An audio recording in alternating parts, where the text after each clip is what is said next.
John. Are you ready? Yeah. Are you ready? Yeah. Are you ready? Yes. Okay. Yes, I am. Okay, maybe I should ask the audience. Audience, are you ready? All right, well then it's time for another Rage Select podcast right here on Rage Select, and I'm Jeff. I'm John. Yep, it's a hot and spicy one this week.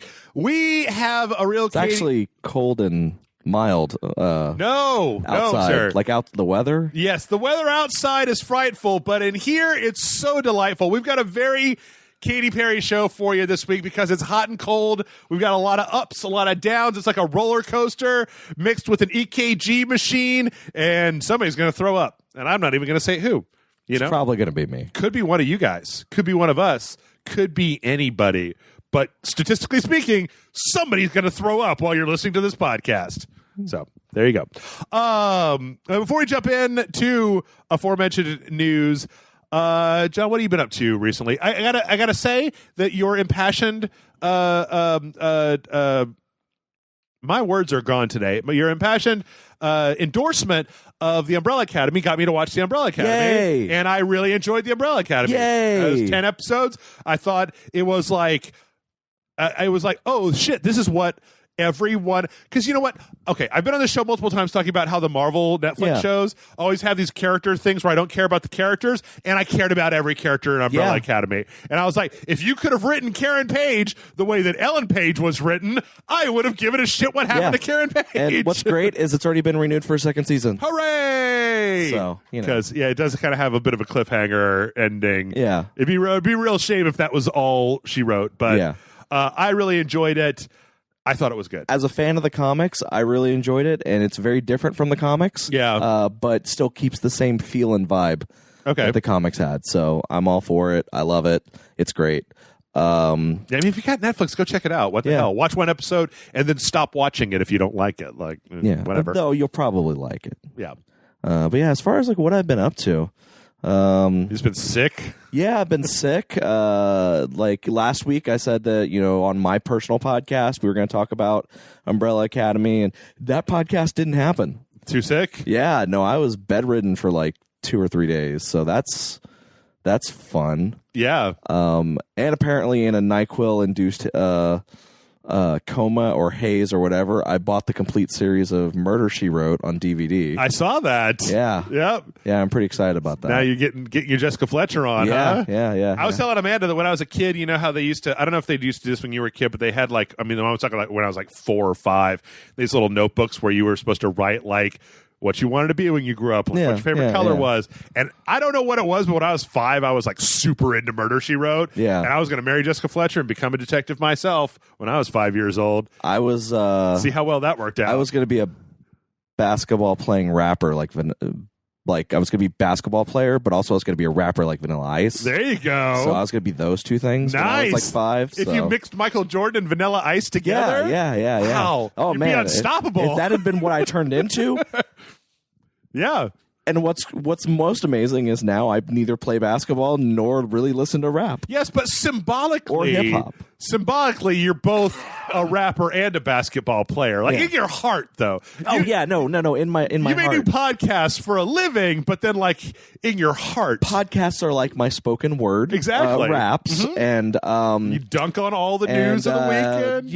And then getting those podcasts online is like playing basketball. Exactly. Yeah, it's a team effort. Yeah. Of one. Yeah.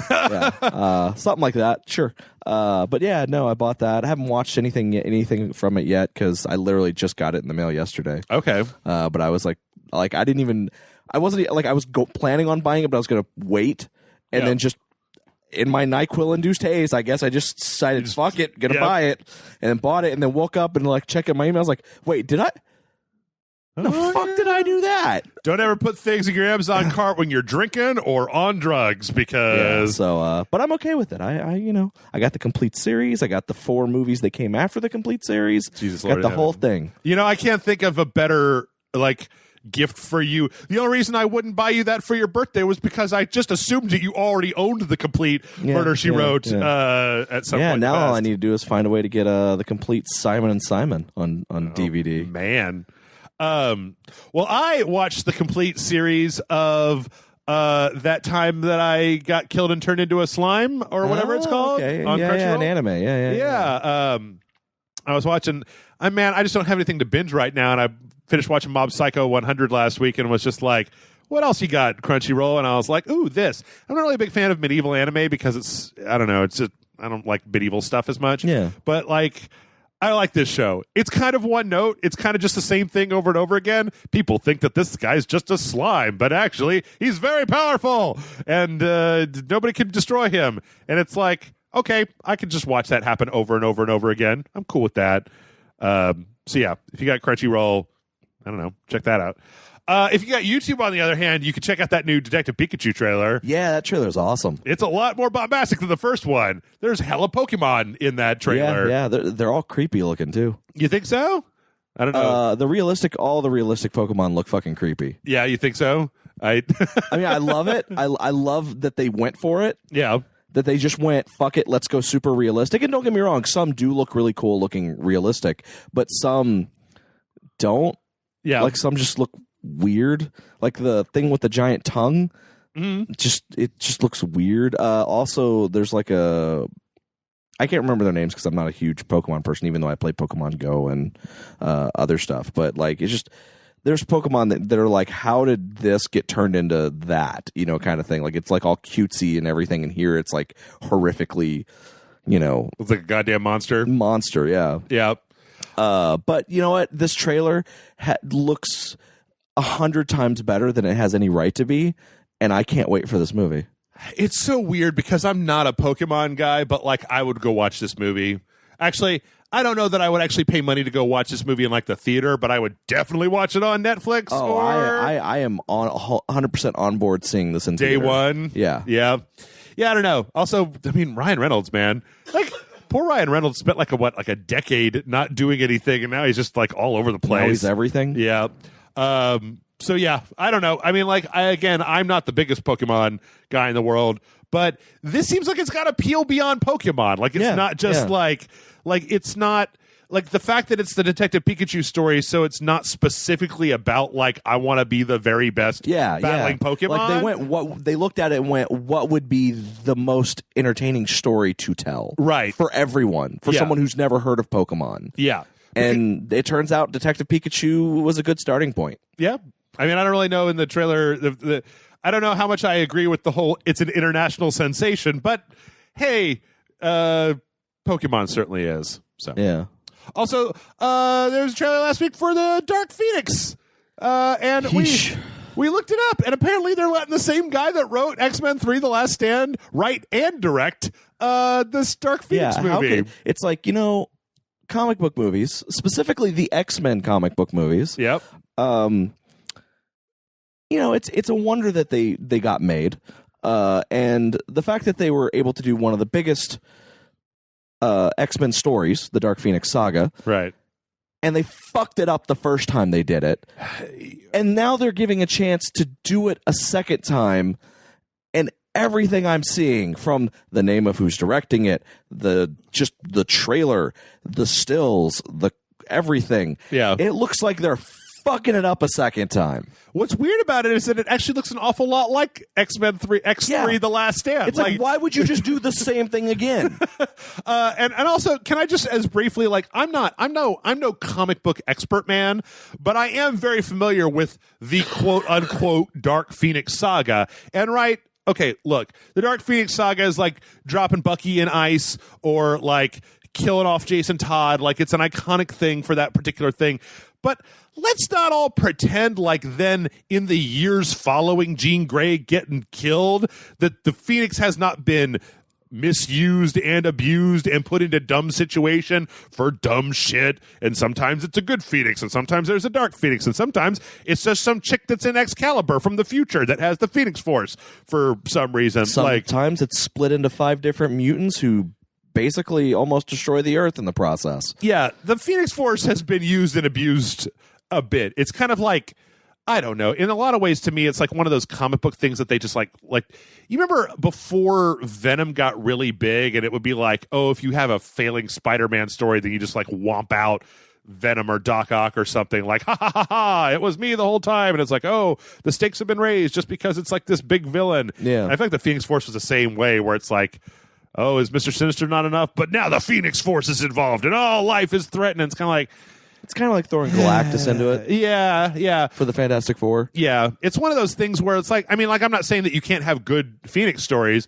but what I'm saying is that it's given a level of gravitas that I feel like people forget some of the, the movie Bob guy does this whole like comics are weird thing. And I'm like, comics are sometimes dumb. Like, there are a lot of dumb, bad comics that exist in this world.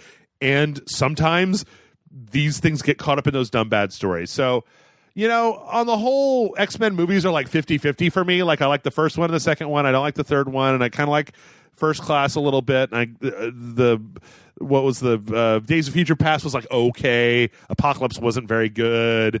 Strangely enough, though, this same guy, this Simon Kinberg guy, has writing credits on The Last Stand, Days of Future Past, and Apocalypse, as well as Fantastic Four, Abraham Lincoln Vampire Hunter, Jumper, Triple X State of the Union. Like, you're not inspiring a huge amount of confidence in me, dude. Yeah. Like, yeah. Anyway, I don't know. I guess we'll see. It's weird to watch to me. them fuck it up twice. Then all I have to do is fuck it up a third time, and that's when Marvel will take over it, and third time will be the charm. What'd be really interesting is if it bombed and then Marvel took over the X-Men universe, and then after Infinity War they integrate the X-Men back into the MCU in order to breathe the kind of like some of the life that some people might want, but like really kind of reorder the thing and make it interesting, right? Like, after whatever happens in Infinity War, there are mutants now, and to do that. And then if their big crossover finale is fighting the Phoenix Force, then it's like, oh, look, it finally has the gravitas. So, I will say this, when I say, oh, and now Marvel has it, it's because Marvel does now own, Disney owns the rights to X-Men again. Do they? But, yeah, that merger they bought out Fox? And a bunch of, Oh, yeah, okay. It's completed. It's a done deal. So it's only like Sony has Fantastic... Sony has... Just Spider-Man? Yeah, just Spider-Man is not under the... And they're letting... Yeah, they're working, they're playing Marvel nice. do it, yeah. So. But my saying here is that them getting it doesn't mean it's going to be good. I don't think that, in all honesty, I have a thing with the X-Men. Okay.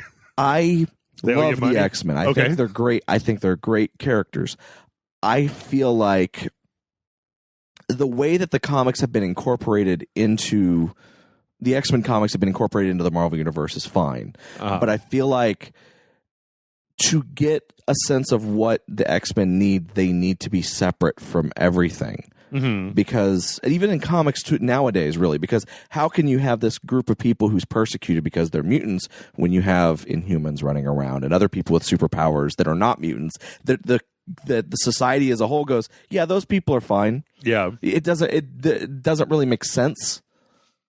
Yeah, it's difficult. So if you have a separate universe where it's just the X-Men by themselves in the real world or whatever, and you deal with those implications of the these people trying to protect a society that hates and fears them, the whole mantra of the X-Men, then it works. Yeah. But the second you include Captain America running around with Black Panther and giant Earth battles with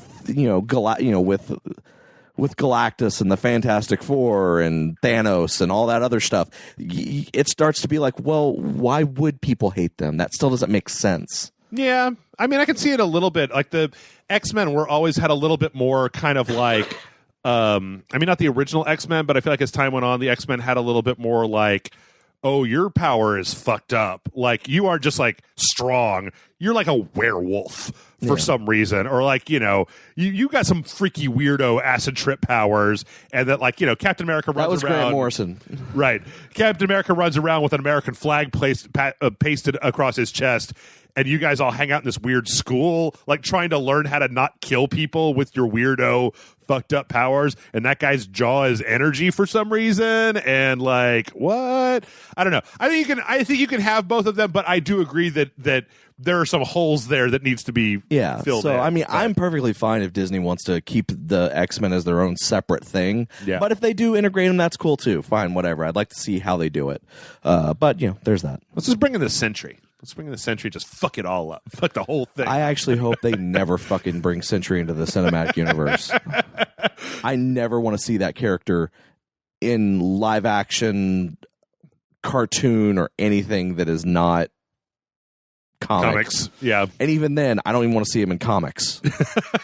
He has his miniseries that he's had. Mm-hmm. Let's just pretend him being part of the Marvel Universe didn't exist. He's like a Dr. Manhattan where he's just like, too much. It's too much. It's too much. Keep him the fuck out of here. Yeah. Like, keep him the fuck out of here. Make an Elseworlds and put him over there, and then we're done. All right. Well, I tell you what, let's jump into the news. Like I said, we got a lot of ups. We got a lot of downs. Our first story is a down. We're just we're going down a little bit. So, John, I don't know how much you saw about this dumb fucking thing that happened last week. Yeah. So now that I see the title that you're going to be talking about, I know I read this article. THQ Nordic decided to have an AMA. Nothing wrong with that. On 8chan. A lot wrong with that. Like, okay. I know that everybody here already knows what I'm talking about, but there might be like 4 people if you were throwing up and you didn't realize. Like, let me tell you.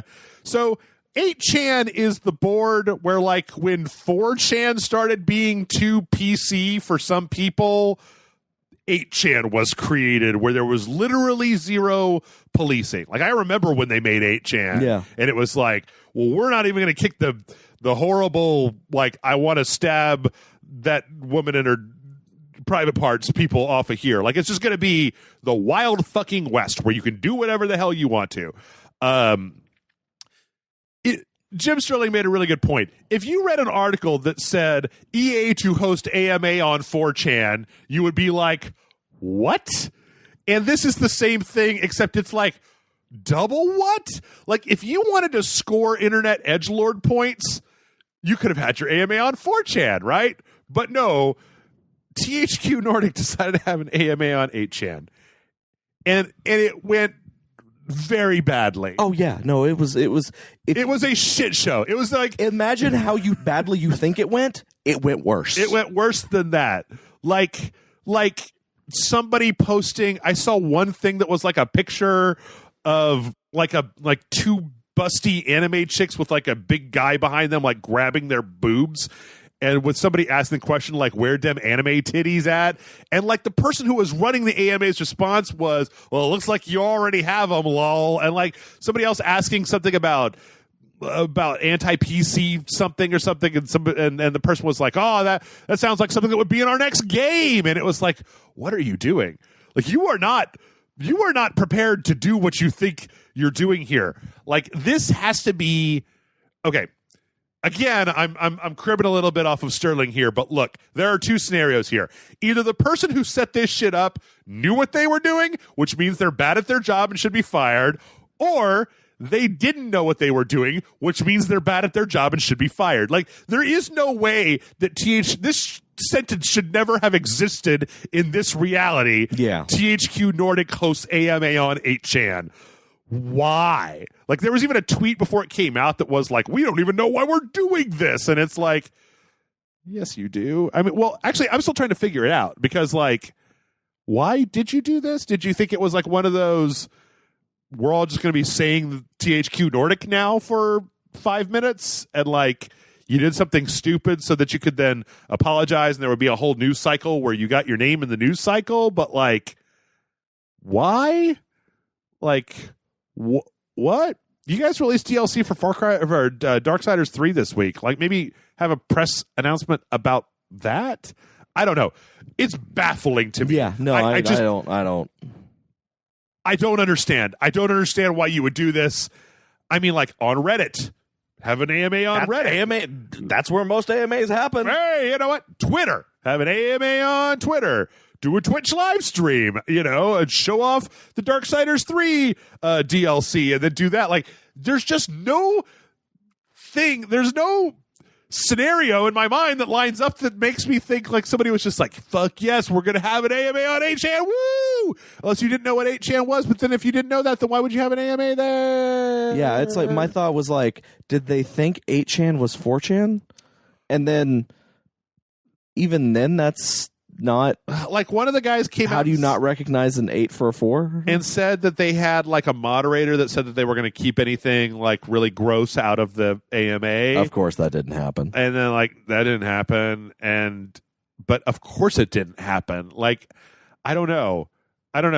It doesn't make any sense to me. It makes no sense to me. Like, also, is 8chan huge? Like, were you like really bolstering like your profile by catering to the people that are on 8chan? My thought was, did they think that 8chan was like some special subsection of 4chan? Like, did they look at it and go, oh, well, we know a 4chan, so 8chan must be somehow better?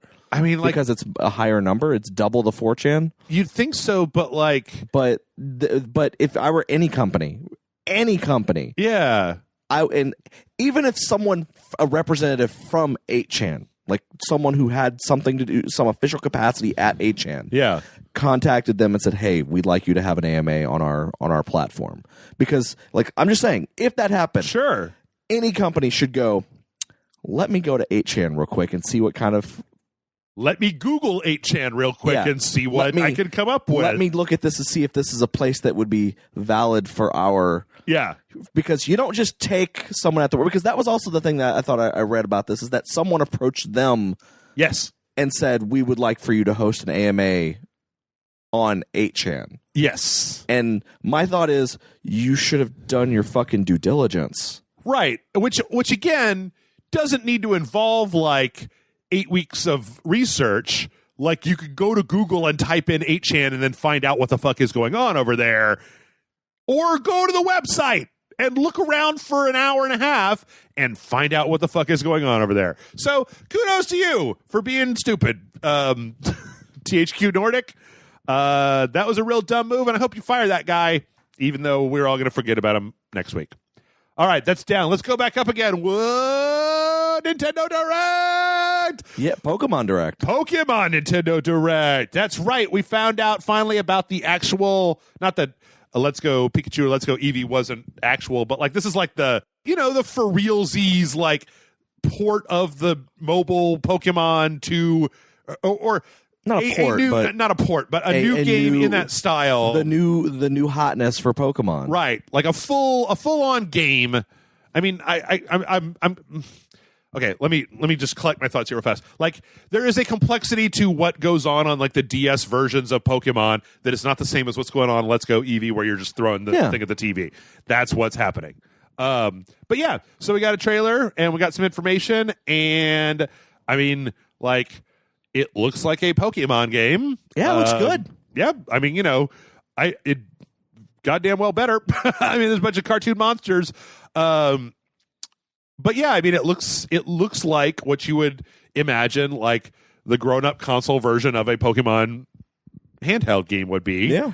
And then with that, we also got the starting lineup. Yeah, the 3 starting Pokemon of the new region. Yeah, which are so let's see, who are these new monsters? Who are these new monsters? I have them here. It is the chimp Pokemon Grookey, the rabbit Pokemon Scorbunny, and the water lizard Sobble. So yeah, I don't know. Any of these guys catch your? I mean, you were big into Pokemon Go, right? I mean, I still play Pokemon Go. Gave you my my Let's Go Pikachu, or I gave Amanda my Let's Go Pikachu. Yeah, you gave Amanda that. You get that right. I got given Let's Go Eevee for Christmas. Oh, okay. Amanda's the one that has Let's Go Pikachu. Okay. I mean, I don't know. Are you like super interested in playing this? Yeah. I mean, I know Amanda is. She's psyched for it. Yeah. And I'll give it a play. I like Pokemon. I like Pokemon a little bit. I'm just not. I mean, it's not exactly. I mean, let's be honest. I'll play this like I play every other Pokemon game, which is I'll play it for about 5 or 6 months, and then I'll just stop. Yeah, they just run out of steam. Doesn't matter where I'm at in the game or whatever. There's just a point where I'll just stop playing. Yeah. Yeah, I don't know. It looks good. I mean, like, I'm sure that Pokemon fans are super into this and have been waiting for this, and it's good on you, man. Like, cool. Glad that you got your Pokemon game. You know, as everybody knows, I'm a medium tier Pokemon. I'm not really much of a Pokemon fan at all, to be honest. But, you know, I don't know. It looks like a good game. It doesn't look like a bad game. And if I'm not mistaken, it's coming out later this year? Late 2019. Yeah. Yes. So, which is good. I mean, you know, they shouldn't. I feel like that's perfect timing. So. Yeah. Probably just in time for the movie. Yeah. Yeah, I would assume so. All right, so we had some good news. It's time for more bad news. Bad news. EA and Activision CEOs Bobby Kotick and Andrew Wilson apparently, due to this report, this nonprofit shareholder advocacy group report, are like radically overpaid. Yeah. So I was actually really interested to read this report because it's from this group called As You Sow, which is a nonprofit that just like looks at this stuff. Apparently, like the average CEO pay ratio is 142 to 1. So like CEOs tend to make 142 times as much as your average employee. Apparently with Kotick and Wilson, it's something like 300 to 1. So it's like double your normal CEO salary. Sounds about right. Which, you know, makes all of that like cutting 8% of your workforce. And like there was just one of EA's Australian studios kind of got gutted and retasked recently. Yeah. Like it just makes it that much more of kind of a kick in the balls when it's like, well, we didn't, you know, Anthem didn't make enough money. We're just going to shut down BioWare. And it's like, maybe you only make 142 times the money instead of 300 times the money. Sir, maybe you could do that instead of shutting down the thing. Maybe you could take a 142 person pay cut and then like keep 140 people's jobs instead of just making redonkulous amounts of money. But then they wouldn't have that redonkulous amount of money. Yeah, to trickle down into the. I'm sorry, we're getting dangerously close to like Jeff's politics, economic policy. Yeah, I don't have a lot of like. What was there? There was that thing. Was it 2 weeks ago with Bobby Kotick where he was like, it's hard for me to get a date because when chicks like Google me on the internet, they just find pictures of me with devil horns on, and it's like, eat my dick, Kotick. You made like you were in Moneyball, shit stain. Yeah. Like his annual pay is $28 million. You can shut the fuck up about your devil horns on Google image search, you ass. Like you were in the movie Moneyball. Go shut your fucking mouth. You could just like, you know what you could do is you could just like buy people or, you know, send out an aide. You could hire Johnny Depp to go get you dates or I don't know, somebody who's sexy. Who do people like these days? I don't know. Ryan Reynolds? Hire Ryan Reynolds to go get you dates? I don't know. I don't know either. I don't know. So anyway, yeah, they make a shitload of money. We don't. And you might get fired because of it. Yeah. So, all right, ready for some good news? I always. Keeping everybody all evened out here. Good news. Anthem is getting some a loot update overhaul where apparently right now it's very, very difficult to get like masterwork items and to build like the higher tier stuff when it comes to the end game. And apparently they are reworking the whole loot system so that people are able to get those more powerful things better. Apparently, like if you're level 30, which is the level cap, you won't get any green or white drops anymore. It'll just be rare and above drops, which is pretty cool. I beat Anthem last night before last, something like that. I really like Anthem. Like I really, really like it. We can talk about it in the second half, but like I really like Anthem. So this is a happy story for me. Maybe for other people, it's like boo, but I like this. I like this game, which is why it's then somewhat tragic that apparently, at least in the UK, the physical sales of Anthem were like half of what Mass Effect Andromeda was. Yeah, Mass Effect Andromeda hurt a lot of people's opinions of BioWare. BioWare is definitely not the same BioWare that brought us Mass Effect 1, 2, and 3. Correct. This is very much a different BioWare. and they have a lot of work to do to win people back, and unfortunately, they're not doing it. We may talk about that a little bit later, because I really think that Anthem is underrated. Like, I really think that it's a solidly good game that I had a lot of fun with and is well written, and I don't understand a lot of the things that people don't like about it. So, but in any case, yeah, Mass Effect Andromeda apparently had about half the sales of Mass Effect 3, and Anthem is apparently about half the sales of Mass Effect Andromeda. Of course, this doesn't take into account digital, so this is just physical copy sales. Yeah, it could just be a thing of everyone going digital. It's very possible. It's kind of hard to track that stuff anymore. But yeah, and I don't know. It'll be a real shame. It'll be a real shame to me, because I feel like if Anthem bombs, like I've talked to at least 3 or 4 people about this. If Anthem bombs, EA is not going out of business. BioWare is going out of business. No, you're right. You're 100% right on that. BioWare will be dissolved, and they'll be like, or they'll be retasked to do Dragon Age 4, and that'll be their last game if it doesn't I mean, they'll sell. focus on Knights of the Old Republic, or the Old Republic, whatever the fuck it's called, the MMO. Oh, I don't. Yeah, I don't know about that. Do they still do updates for Old Republic? I thought they did for Sweater. I thought that was still a moneymaker for them. Maybe. I mean, they haven't. I don't feel like I've seen any announcement for that in a while, like any updates or any new things for it.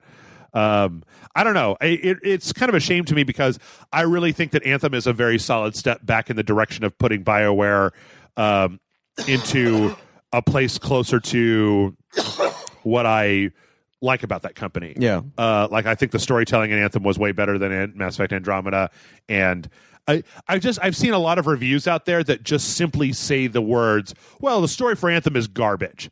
And I'm like, I thought it was fine. Like, I thought it was good, even, I thought it had characters that I really liked and a storyline that was easy to follow, and I was emotionally invested, and blah, blah, blah, blah. But so my thing is, I can't really speak on it. Yeah. Because I haven't played it, and I have no desire to play it. But I have friends that are like hardcore BioWare like fans. Yeah. And seeing them talk about the game, they're like, yeah, it's good, it's fun to play, but the villain in it's kind of like not as good as even the one from Andromeda. The one from Andromeda seems to have more of a point, more of a fleshed out character as opposed to the one in Anthem. And they're like, the story, while it's okay, it's not the best thing ever, and it's nowhere near the quality of storytelling that BioWare has been known for in the past. And there's other problems with the game that are not related to story that are, while they may be getting worked on, they're still huge problems that are hindering the game. Okay. I'm sorry. And again, I want to make sure that, like, that I'm not coming at you about this, because the thing is that I have been frustrated as hell this week, where it's like people say, "Oh, well, the story isn't as good as what we expect from BioWare," and I say to those people, I thought Mass Effect Andromeda's story was so convoluted I didn't give a shit about what happened to anybody. I thought Dragon Age Inquisition's storyline was straight not very good.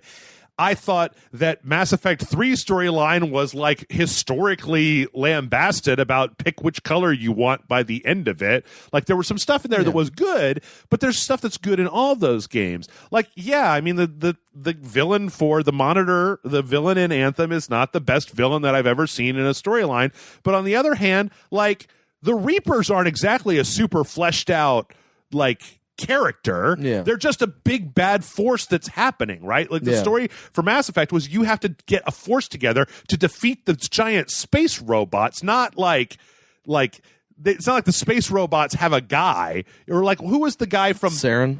From 2, the Collector, right? That was like the conduit for the Reapers. It was like, nobody remembers, like, what was the character of the Collector? Or remember at the end of Mass Effect 2 when you have to fight the big dumb Terminator that's made out of people juice? Yeah. Like, BioWare, what I'm trying to say is that BioWare has never been like the greatest company that's ever existed. Yeah. Like, they have had problems. There have been ups and downs, and I don't know. I guess I feel like I keep seeing people say things like, well, the story for Anthem is like, okay, it's not the greatest story ever, and therefore 0, and therefore the score is 0. and I'm happy. That and I don't they're fault you going for down. arguing with people in that regard. And again, I do want to stress this is me reiterating other people because I'm trying to have conversations here. Absolutely, yes. And I do want to stress I don't think you're attacking me. Yes. I perfectly understand. I just wish I had a better rebuttal. Yeah, but I have no interest in playing this game. So I gotcha. Because I don't care for games as a service. And the second they said this is games as a service, I was like, well, fuck you. I'm not playing your game. Yep. I don't know. I had a lot of fun with Anthem. I guess there's this general internet glee that seems to be happening about look how much of a failure Anthem is. Oh yeah, no, there's that. I agree with you completely on that. There is I also feel like that's kind of been the last, like, with the exception of Metro. Yeah, I feel like every game that came out that week or the week before was like Crackdown and Far Cry. Crackdown, Far Cry was not. Oh, wow, these are what's great about the games. It was, let's talk about how a colossal failure these games are and how they're gonna destroy companies about how bad they are. Yeah. It's like, go fuck yourself. There's good in all of these games. Yeah. Yeah, and that's what's been frustrating to me is there seems to be I'm not going to sit here and say that Anthem is a game of the year contender or that it's one of the best games that I've ever played, but I think it's a fun game. Like I think it's 10 times more fun than Destiny. Hell, at least it's got a story that I can understand. And actually, that's actually something I actually have heard from people, those same people. Like the big thing here is at least there's a story that's actually here, that's in the game that I can follow, that I understand, as opposed to Destiny, in which.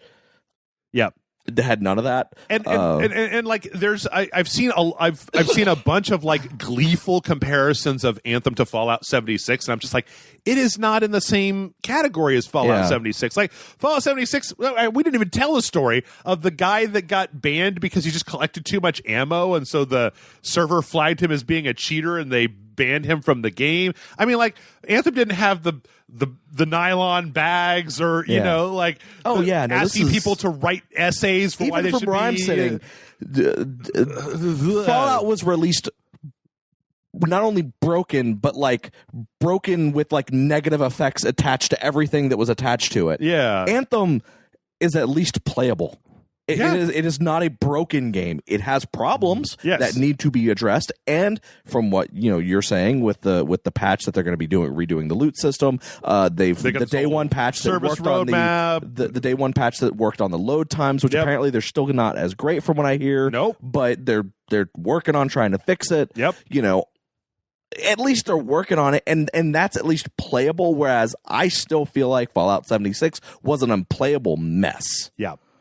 I don't know. I guess, it's like I was not jazzed for Anthem. And then, like, I don't know how many people actually know this or how many people watch the video, but like I recorded the demo for that with Chris, and I was very much like the internet of just like, boo Anthem. And then after he left, I kept playing it, and I was like, why am I still playing this? Wait, I'm having fun. This game is fun. What am I doing? And then I called Michael back in to be like, let's do this again, because I'm literally having fun playing this game. Yeah. Anyway, I don't want to keep talking about this forever. So no, I understand. All right, so bad news with the Anthem sales. Good news, Microsoft has a new HoloLens, and it's got Unreal 4 support. The HoloLens This thing is not for public consumption. Oh, what, you mean the $3,500 augmented reality headset isn't for regular consumers to buy, John? No. I just wish, it's like, call me when you have like a $300 version. Yeah. That works the way you claim it works. Something that's maybe less than $1,000.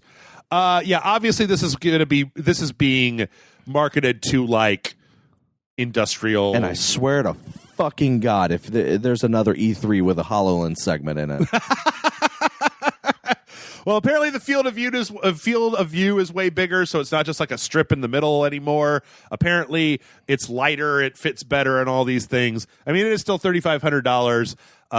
And so, right now this is not the sort of thing where you're going to be playing a game with this, which is a weird thing.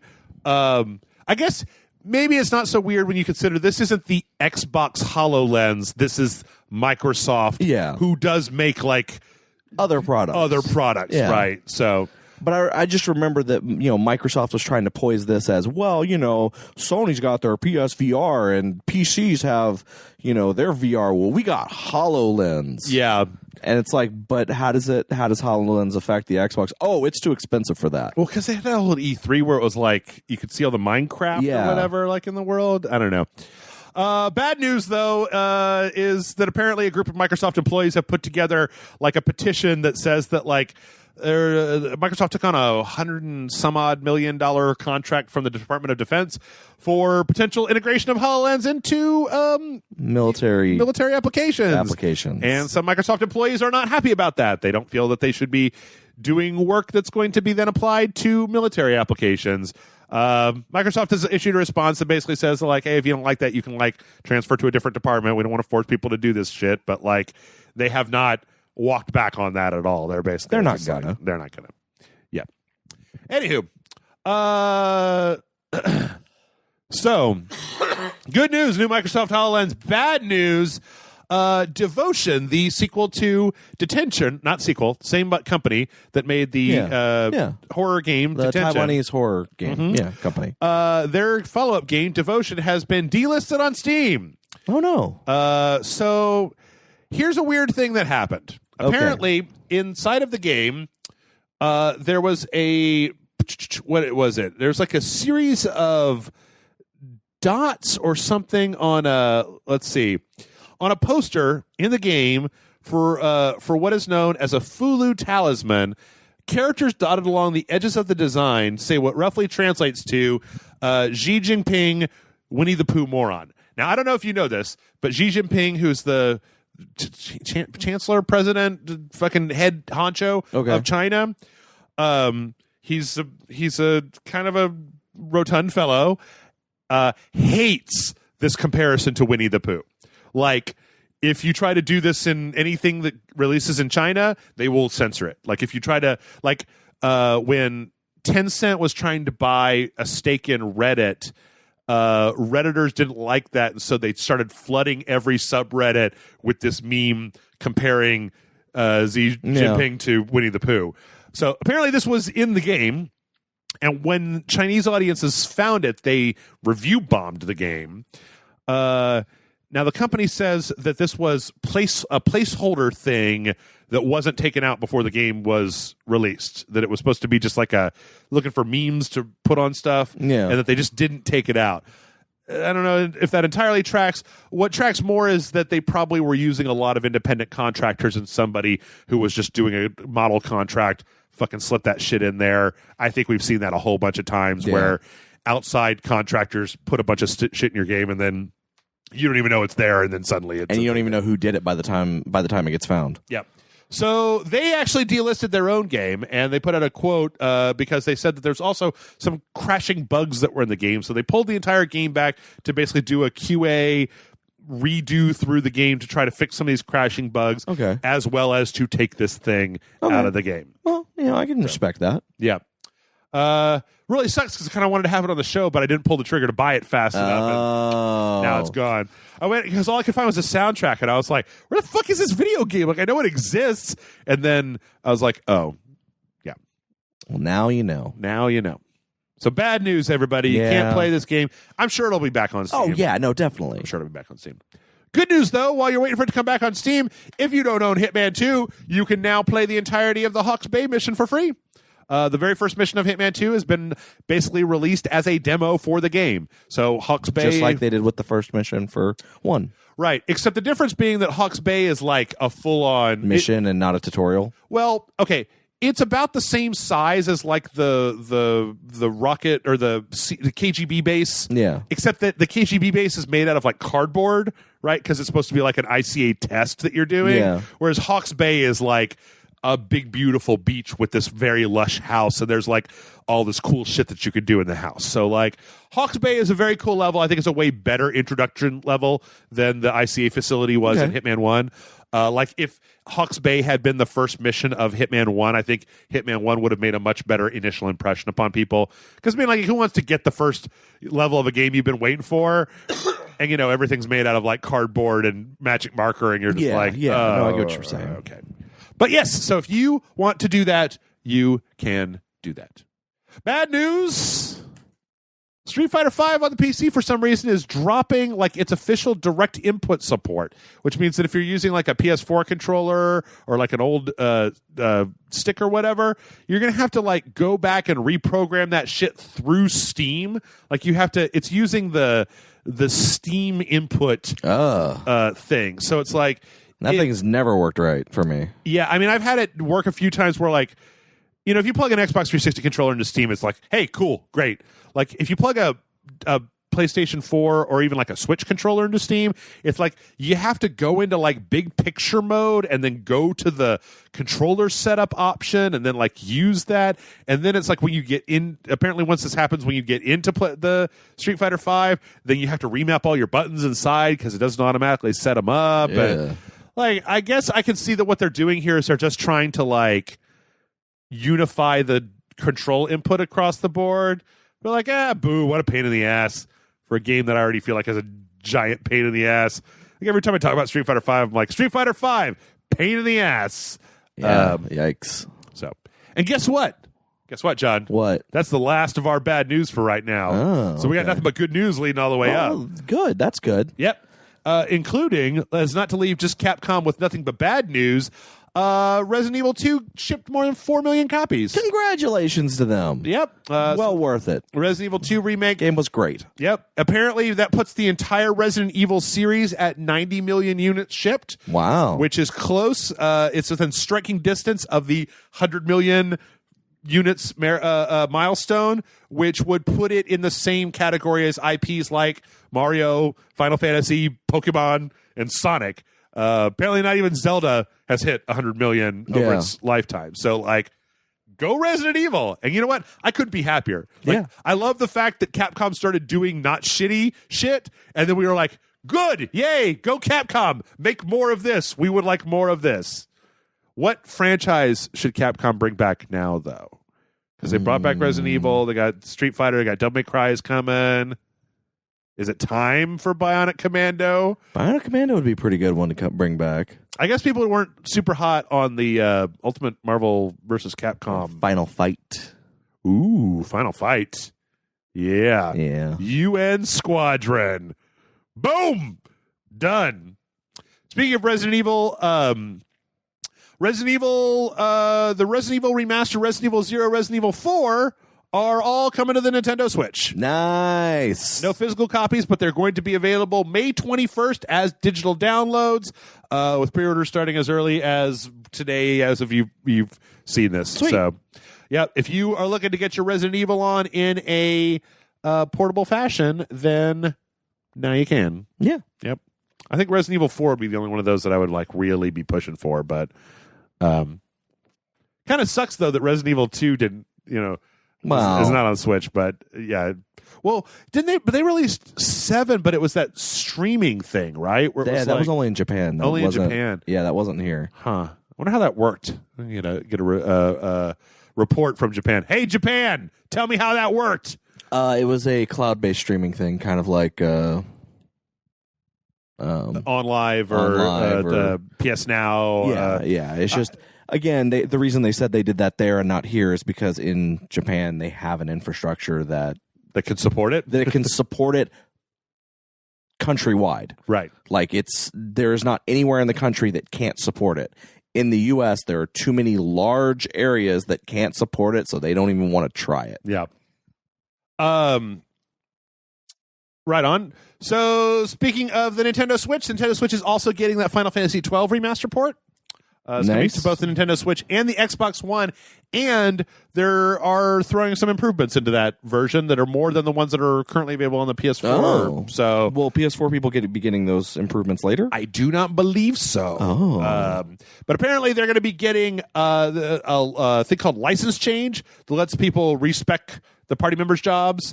There are more Gambit slots. And yeah, I mean, it just looks like it's a better version of the game. Like, yeah. I don't know. Games as complicated as Final Fantasy, I feel like you can always go in and tweak a few knobs and adjust. I'll be honest, I didn't really care for 12, so it's... Me neither. I meant to kind of give it a second chance when that HD came out, but then I think I let Jennifer borrow it and I never got it back, so we'll see. Yeah, I never really liked 12, so I was just like, well, I'm good. All right. Are you ready for some hot E3 speculation? I'm always ready for some hot E3 speculation. So, there's a company called Jeux Video, a French company that does a lot of prediction, but they have a good track record at that is saying that the reason that Microsoft is still as a physical conference this year at E3 is because they are going to announce that Scarlet, and then what's the code name on the other one? Scarlet and Lockhart this year at E3, which are essentially those next gen Xboxes that we were talked about, where there is an expensive one that has all the hardware internally. There's essentially an Xbox One X. Yeah, but like the next gen version of an Xbox One X, and then the other one is a discless stream. Yeah, that's going to be much cheaper. So, it's funny if they can beat. I mean, Sony's not showing anything at E3 this year, right? Like, if Microsoft can beat Sony to the gun on announcing new consoles, like, I feel like they've been working on this shit for a while. I mean, if they've got a lineup. Oh, and then the thing that I forgot is that along with that Halo, what was the new one? Halo Infinite is going to then be a launch title for both of those systems. Okay. So, which, hey, you know what? That's a good move on Microsoft's part. Like, you and I have spent a lot of years talking about Microsoft and the current generation and the ups and the downs, but like taking this E3 as an opportunity when Nintendo is fully on in the Switch, and we know that that Sony doesn't really have all that much that they're going to be putting out there this year, like to come out and be like, we're going to own this shit this year with brand new Xboxes, with a brand new Halo game. Yeah, and I know that they've also stated that the rumor, anyways, is that whatever this next generation console will be 100% backwards compatible with everything that's on Xbox One. Yep. So, if you're upgrading to it, everything that's backwards compatible on Xbox One will be backwards compatible on this, and anything that's was released on Xbox One will be compatible on this. Mm-hmm. So, Yeah. I don't know. I hope they do it. Like, I want Microsoft. Again, as always, I have a PlayStation, but it's mostly because I don't have a good reason to dip into the Xbox ecosystem. Like, it's not that I hate Microsoft. It's that when it comes to games right now, there's just too many games that are Sony exclusive and not enough that are Microsoft exclusive. We've had 5 Microsoft exclusive titles over the last 3 years or 2 years or something. Just not that many. So I want them to come out swinging. I want them also to show whatever Ninja Theory's been working on. They bought a lot of companies that are, Obsidian, Ninja Theory. Yep. A lot of companies that can, bring new IPs to that console. So, yeah. Yep. I hope they blow it out. I hope they knock it out of the park, man. Knock it out of the park. Let's see. Another rumor is that on the Call of Duty front this year that we're going to be seeing Modern Warfare 4 with a Modern Warfare 2 remaster as opposed to Ghosts 2 or, I mean, you look at the listing, the way things have gone. I know. John, contain yourself, man. We've got an audience of people listening. You can't be like, no, I know you don't care, but when I read this story, I was trying to figure out how the fuck did Modern Warfare 3 end? I don't even remember. Like, or Modern Warfare 1, I remember how that ends. Modern Warfare 2 was the whole, like, US is invaded by Russia. Well, yeah, didn't at the end of Modern Warfare 2, like, everyone but, what's his name was dead? Like, Soap and, I think Soap was like the only one not dead. Wasn't he the main character? Roach was the character. Yeah. Like everyone else was basically killed off. I don't remember, but there was also a whole Modern Warfare 3 that came after that, and I don't remember shit about that. Well, no one played the story mode for that game anyway. So. Wait, you breach? There was like a breach and clear mechanic. I remember that. I don't know. Anyway, no one plays these games for story mode. If there is a Modern Warfare 4, it's going to be focused just on fucking. There's not going to be a story mode, and if there is, no, there's going to be a story mode. Okay, they said they're going to put a story mode in whatever the next game is to come out, and no one will play it. Even though apparently Black Ops 4 has done super super well for them, so they should probably just ditch the story mode and quit teasing me because I actually like some of the Call of Duty single player stories. Yeah, same here, but no one ever plays them. So yep. In Rockstar's neck of the woods, we got a listing on a job listing for, quote, developing new and enhanced existing graphics technologies to help achieve state-of-the-art visuals. A lot of people are speculating that this is for development of Grand Theft Auto 6. Now that Red Dead 2 is out, that we can start the clock for 5 years, I guess, for Grand Theft Auto 6. But, hey, not that we'll probably see that at E3, because Rockstar doesn't really do E3. No, they never do anything at E3. They release on their own time schedule. My question to you, though, mostly with this is, if there was a Grand Theft Auto 6, where would you like to see it set? I don't know. Yeah? I'm going to be honest, I don't know, because, I mean, maybe put it back in Europe. I was thinking Vice City, right? Yeah. Like, we haven't been back to Miami since Tommy Vercetti in Grand Theft Auto Vice City, Yeah. so... You could go back to Europe, since there was the Grand Theft Auto game that was in Europe. Yep. The Getaway, obviously. Yeah, Yes. yeah. No, that's not right. No. Grand Theft Auto 2? Yeah. No. Or they could just put Grand Theft Auto on hold for a while and continue doing the Grand Theft Auto Online thing that's still making them gang-bucks of money, because somehow Grand Theft Auto 5 is still in the fucking top 10. Yep. Sales numbers. Mm-hmm. They could keep doing that and make a new Bully, or I don't know, make that Agent game that you fucking canceled, and like, I don't think that game's ever going to see the light of day. Oh, no, it won't. I want that game more than anybody, but I don't think it's going to see the light of day. Or just make something new, make a new IP. Yeah, we could do that. Don't, Quit just doing the same 4 games over and over again. Yeah. Look at what happened with Blizzard. What? Well, speaking of Rockstar, we got a few trailers, and the first one is for Red Dead Online. Has a new update where there's some daily challenges. They reworked the law system, the bounty system. Apparently, there's a bunch of new cosmetics. Does any of this make either one of us want to continue playing Red Dead Online? John? No. Jeff? No. This is a nice trailer, but I'm not ready. I want to let this thing fucking ferment for 2 or 3 years before I even attempt going back into Red Dead Redemption Online. So, let's see. If you're not into Red Dead Online, maybe you're into playing PlayerUnknown Battlegrounds Online. And if you got a PlayStation 4, now you can get the sick-ass Horizon Zero Dawn integration. You remember how last week we were talking about Resident Evil 2 integration? Yeah. They should do something on the console version. Well, they have. You can wear some weird masks from Horizon Zero Dawn. And you get a frying pan that has a Horizon Zero Dawn logo on it. Yeah. Now you want to play it, don't you?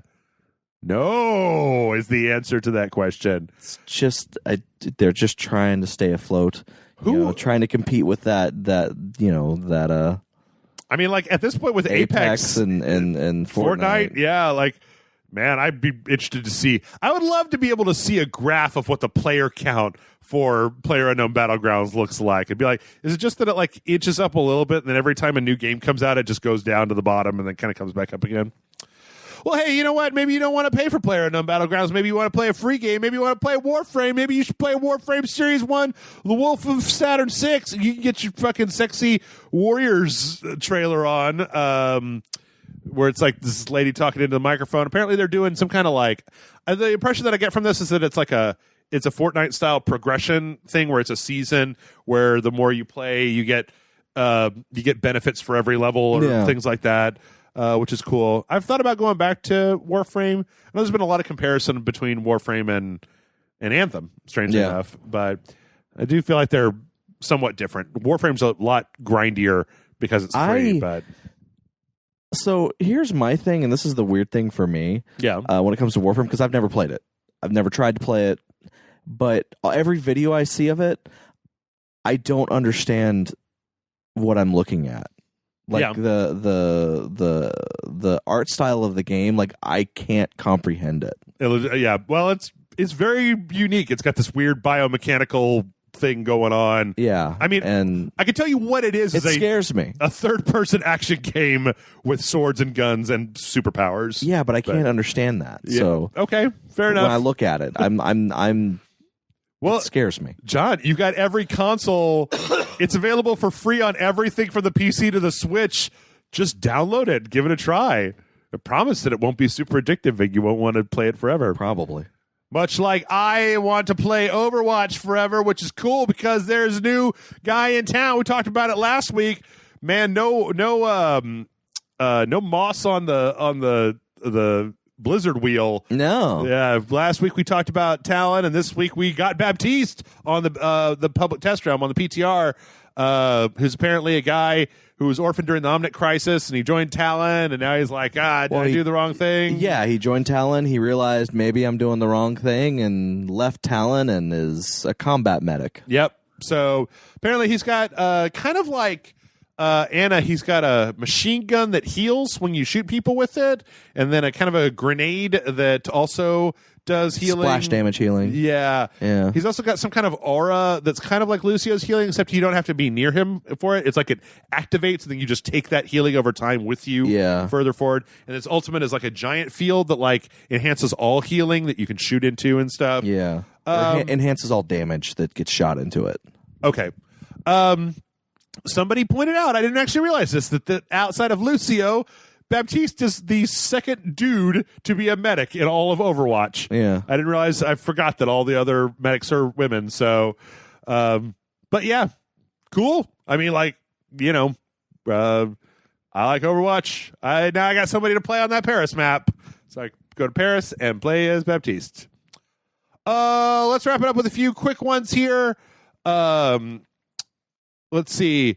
The Star Wars game that Respawn is working on is going to be, apparently, we're going to see some footage of it on April 13th at the Star Wars experience in Chicago. Nice. So mark your calendars just in time for my birthday. I would assume, John, since we haven't seen anything yet, that we're also going to see a trailer for the Star Wars movie that's coming out at the end of the year. Probably. Because, like, there is a Star Wars movie coming out at the end of the year, so...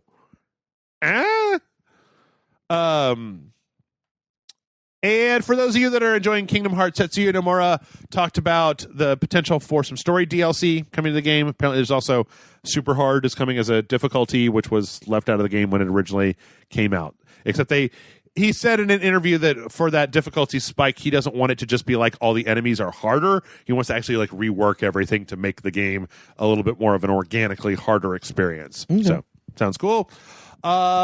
And let's see, if you're looking to get your objections on, Phoenix Wright is got a release date now. April 9th is the Phoenix Wright trilogy coming to consoles and the PC, the ports of the DS. And they're digital only here in the States. In Japan, they did get physical disc-based releases. Here, it's going to be digital only. I'm actually kind of excited for this because I love the Phoenix Wright game. Yeah, I like the Phoenix Wright games. I do too, but I tried watching the Phoenix Wright anime and I was like, oh, that's right. I've played this opening case like so many fucking times. Like, no, it is sad that I'm only getting the first three. I'd like to get some of the others that came after the first three, but you know what? I never got a chance to play that Miles Edgeworth game. That's the one I really wanted to play. Yeah. And last but not least, in a little bit of funsies, hey, if you're not cool with things that are even remotely political, maybe turn this podcast forward a minute. But Pathogen or Plague Incorporated, where you try to customize a plague that will wipe out like the most people in humanity, did a thing on Twitter where they were like, if we get 10,000 retweets, we're going to add a buff to the thing where you can literally buff your plague called anti-vaxxers, and that if you put this on, it will make your plague X amount of more deadlier than it was before. Wow. And they did it. Of course they did. And it's done. So vaccinate your children. I mean, I don't know. I don't see that as being a problem. You don't want Plague Incorporated to make fun of you on Twitter, do you? That'd be bad. Anyway, with that, we're going to go ahead and wrap up the news section. We're going to take a break. When we come back, we're going to answer questions. So stick the fuck around. Yeah.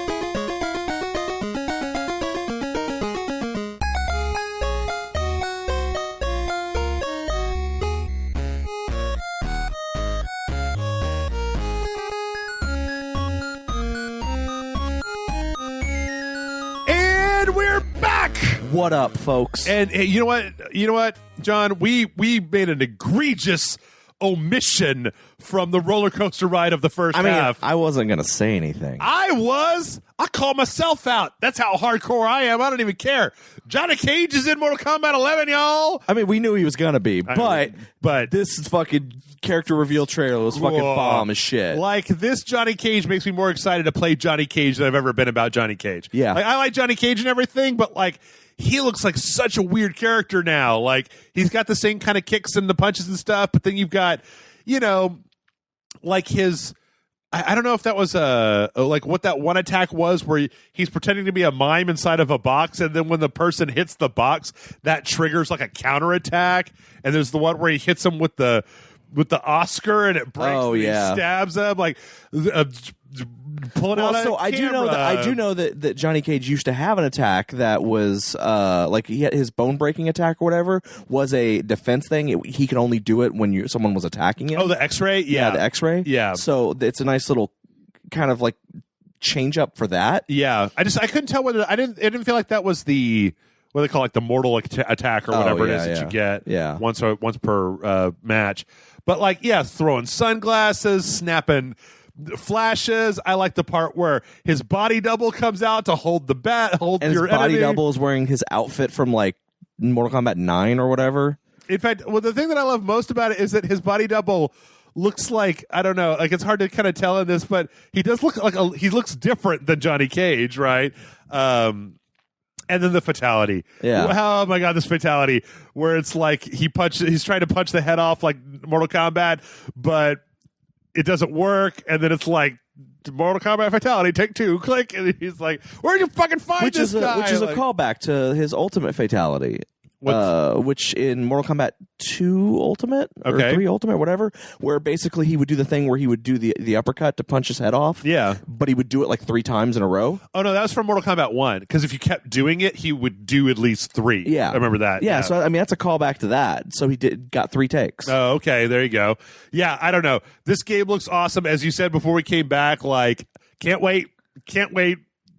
And I love how seamless it looks, like when it does, like when you do the fatality and then it does the boom microphone comes in shot. And you do take 2 and Would you say that's an Ed Boom microphone? I also like the fact that he has a little action figure that he plays with. Yep, this game looks amazing. I can't wait for this game. It's the best thing ever. I fucking love Johnny Cage, and this is fucking awesome. And I said it right before we started recording, but this game's already purchased, and I'm paying for like the full like combat pass and everything, Ultimate Edition, because NetherRealms, with the last 3 games that they've released, which is Injustice, Mortal Kombat X, and Injustice 2 have and proved, Mortal Kombat 9. Yeah, well, I'm just saying, with those 3 specifically, they have told me that any DLC that they release is going to be worth it. It's money well spent. And I'm going to be playing this game for a really long time. Yep. So the only reason I uninstalled Injustice 2 off my console was to make room for Red Dead. The only reason I uninstalled Injustice 2 is because I was playing it too fucking much. Yeah. So yeah, I'm with you on that one. Like I don't like the whole pre-order, and I don't like the big combat or the big special edition stuff. Except like with this one, boy, they've got such a track record. Like I would say that if you do it this time and they fuck you, then like the next time we're gonna have to like definitely. But so far, I mean, I've looked at all of them and I've just been like, fuck yeah, I want all those. I want Quadborg and the Alien and the Atom and fucking Hellboy and the Ninja Turtles. Yeah. Like, are you kidding me with this horse shit? Anyway, mail@rage.com is the email address. Send in your questions, and our first question this week comes in from Ron. Ron says, hey there, Jeff and company. Are there any old gaming habits that you still have only because they carried over from the old days of gaming? For me personally, I still keep away from the analog sticks during loading screens or when booting up the game, thanks to the N64, PlayStation, PS2 games. Keep on raging on, and despite what your patron said, please play Resident Evil 2. Watching you and Amanda freak out every few seconds is great. Jeff, there were moments when you were completely unintelligible, and it was awesome. And that's from Ron. Thank you, Ron. I don't know. The problem here is that Resident Evil 2 was interesting, but Hitman 2 is taking a lot longer than I thought because the levels are like double density as opposed to the levels in Hitman 1. Yeah. where I need like 2 weeks to figure out what I'm going to do to do a thing in Hitman 2. But I don't know. And then by the time we get done with that, it's like, well, do we do Resident Evil 2 or do we like maybe play all of Devil May Cry 5? You know, like the thing is that I like the idea of pulling our sequentials from newer stuff that has just come out. Because those have done really well for us, especially like Amanda and I had such a good time with Evil Within 2 because I didn't pre-play it. I had never played it. Like every week we were playing it fresh for the first time. Anyway, bad habits of gaming that you continue to do. You blow in the CD slot before you put it in, or I'm trying to think of anything that I have that has kept up. I've been video gaming for a long fucking time. Like,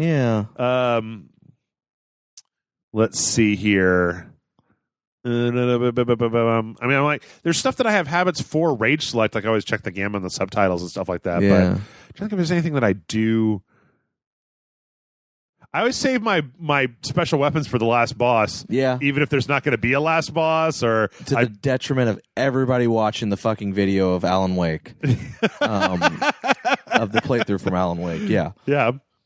Yeah. Well, you know, I did it in. I actually managed to break that a little bit in Resident Evil 2 when I was playing through it because they were being so generous that I was like, well, I got a shitload of ammo right now. I'll maybe shave a little bit off the top of this, but I can't think of anything that I have a bad habit or whatever from like the old days, like physical bad habits that I have. I can't really think of that. You know what? I am relatively rough with my gaming hardware. Like I do not treat it with kid gloves. That's true. I carry my PlayStation 4 with one hand, like up and down my steps, and I run when I go up and down the steps. Generally speaking, I've never bought an extended warranty on anything in my entire life because I'm like, fuck it, I'll just get another one. I don't care.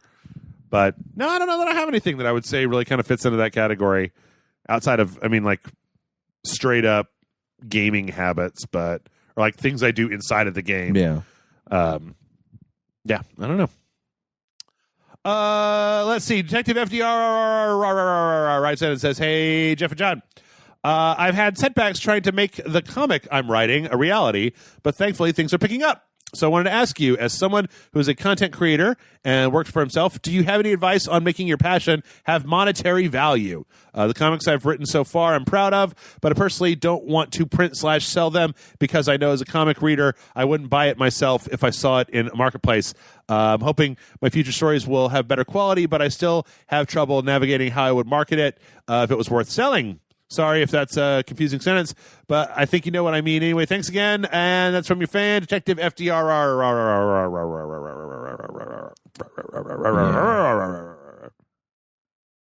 I don't know. I have some answers. Like I'm not a good person to ask about this because I didn't have to claw my way into this like most people do. Like I managed to leave Spill with enough of a fan base that people were instantly willing to support Jason and I. Yeah. And that support has kind of carried through over the years.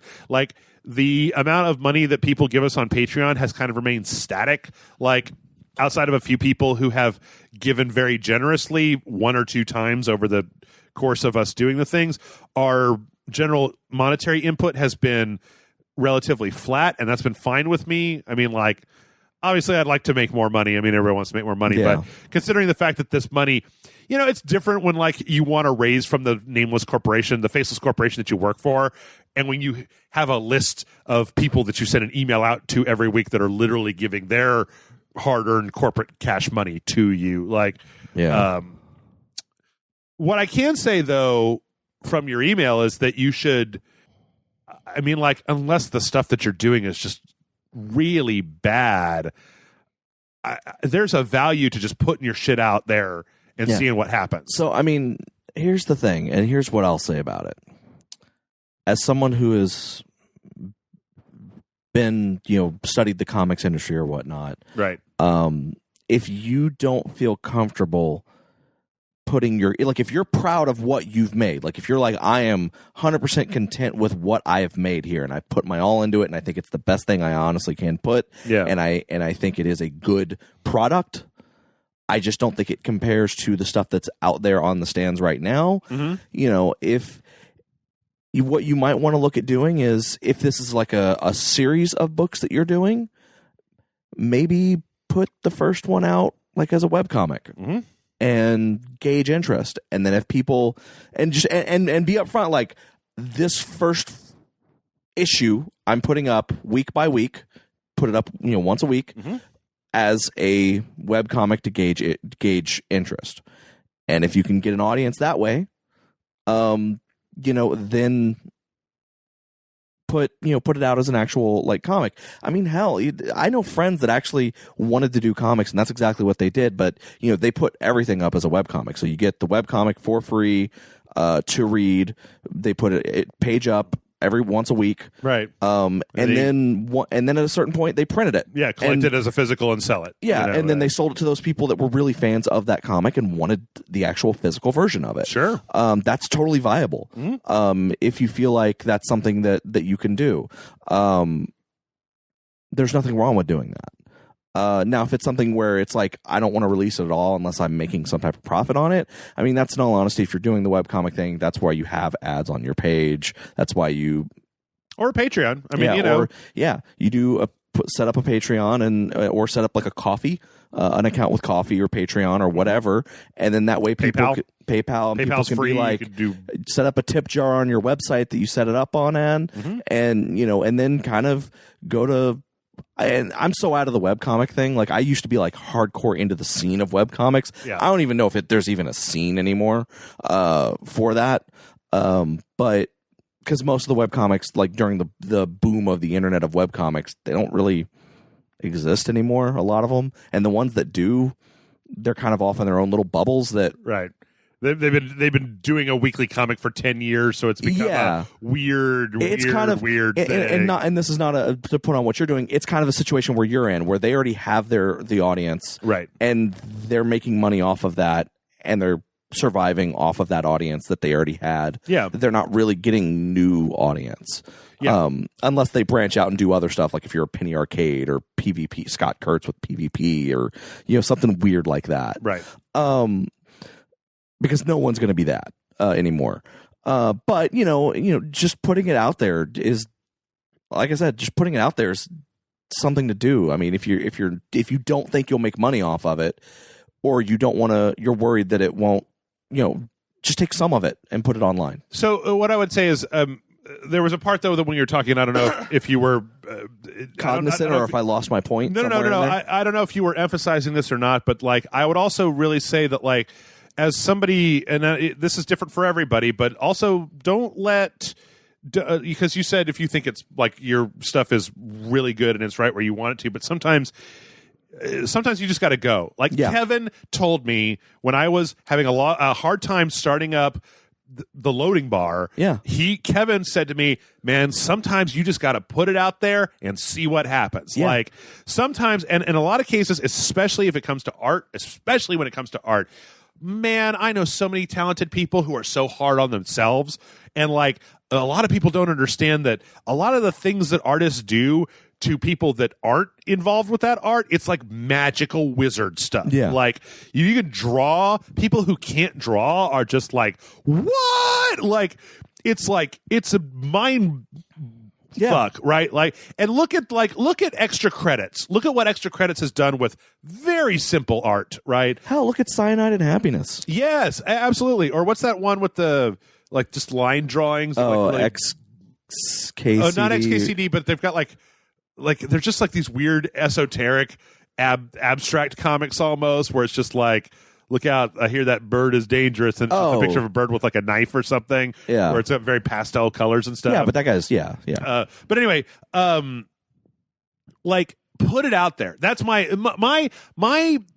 thing for everybody is going to be just do it, because only one of two things is going to happen, right? Either you're going to be more of a success than you ever thought possible, or you're going to get better by doing it. Like keeping it all to yourself, like doesn't, it like if you put out a webcomic, if you want to make your comic a webcomic and you do that and you're able to get like far enough ahead with it, the pressure, okay, let me put it a different way. I learned more in the first 6 months of animating for Spill than I did in the 6 years that I spent like taking art classes before that. And now I could not have jumped right from zero to doing the work, but there is something about putting an expectation on yourself that I'm going to put out a thing twice a week, and I got to do that, and it will keep you doing. And doing is one of the best ways to get better at a thing. And here's the other thing. I mean, you're saying that in the email here that you've made you've made a comic already, or comics already, or the comics I've written so far, I'm proud of. That you've written that you're proud of. Yeah. If it's a thing where you don't have an artist, and that's you're having trouble finding an artist, and it's just you've just written the stories for them or whatnot. Yeah. I don't know what the full extent of what you're doing is. Obviously with that, you would probably have to pay an artist to draw it. That's unfortunate. That's gonna don't do the for the love of God, don't ever contact an artist saying, let's do this for exposure. Exposure. Don't ever do that. Oh man, there was a dude that did that in that Monster Prom. Yeah, the man I played. Yeah, but yeah. So it's just one of those things that if you have a fully completed comic and you're like, it's good, but it's not good enough. It's good. It's where I'm content with, but I don't think it's gonna. I don't know anyone that would buy this off the shelf over anything else, because I know I wouldn't. You don't know that. Yeah. You honestly don't know that. You may be right in that you personally may not, if you saw that on the shelf, but that you wouldn't buy it. But you don't know that other people won't. Yep. And you won't know until you do it. Yep. Like, I had a friend that really wanted to be a comic writer. His name was Fabian Rangel Jr. His whole thing was, I really want to be a comic writer. I am a writer, but I wanted to write comics. So I couldn't figure out how to break into the business. So what he did was he basically contacted an artist he really liked and said, I have an idea for a comic. I've written it already. What is your page rate? And I will pay it. Yeah. That artist said, this is my page rate. And then he went, okay, and did what he could to get the money to pay that artist that amount. He didn't try to haggle him down or anything like that. He's like, no, this is how much you feel you're worth. I'm going to pay that. Right. He paid it all out of pocket. He sold a bunch of stuff. He paid all out of pocket. And then he paid to print the book. Mm-hmm. And then he went to conventions and started just putting it out there. Yeah. And people liked it. And people bought it. Yep. Then he did another book that he then put up on Kickstarter. He funded it through Kickstarter. Yeah. Based off of the press he'd gotten from his first book. And did 3 or 4 more Kickstarters after that. Yeah. Eventually, that book he did on Kickstarter ended up getting published by Dark Horse Comics. There you go. And he started writing Teenage Mutant Ninja Turtles and Samurai Jack. That's actually how most people get into comics, is that they fucking do it. Even if they don't think it's the greatest thing in all of comics, it's just the greatest thing that they've written. Mm-hmm.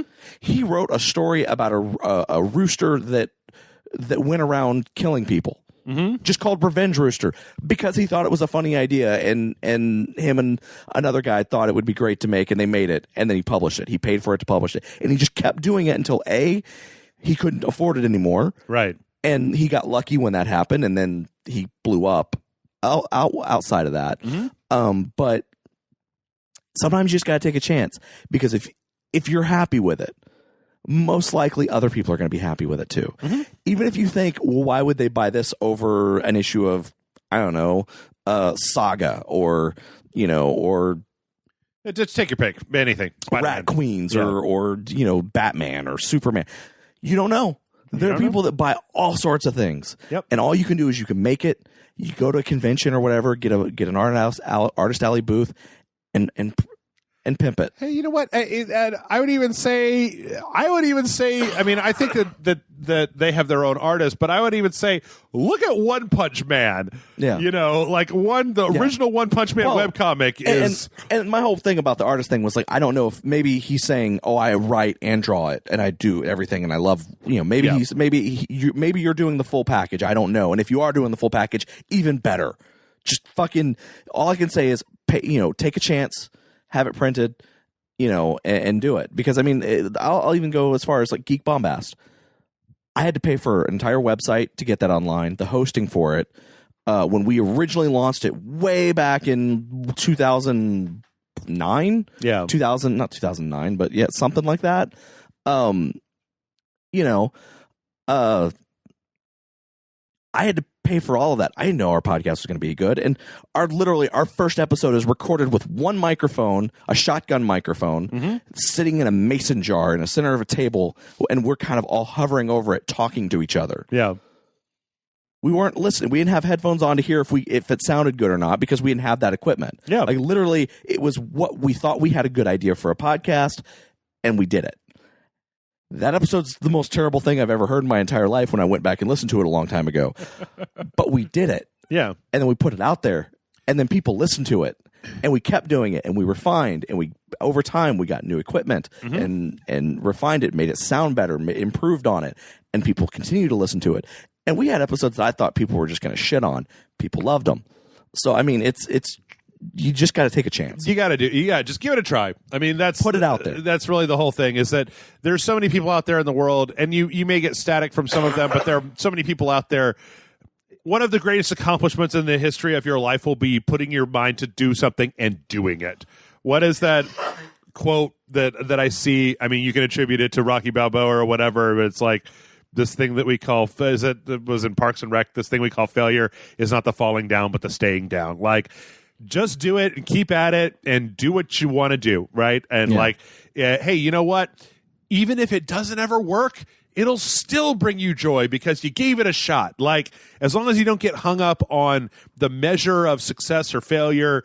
I mean, like, so many people have a great idea and they never do it. And so many people could have been this if only they had tried, and they just didn't try. Just try. And even if you fail, then at least you know. Like, even if you try your thing and it doesn't work out, and you're like, well, maybe this isn't, maybe not good enough yet. Maybe I need to go back and refine my craft. At least you tried and you did something, and doing something is better than doing nothing. Yeah. And that's all I'll say. Let's take some questions from the Discord while my dog has his little dreams of chase and stuff. He's making noises. Nobody can actually hear it, but but it was making me chuckle. He's making little things.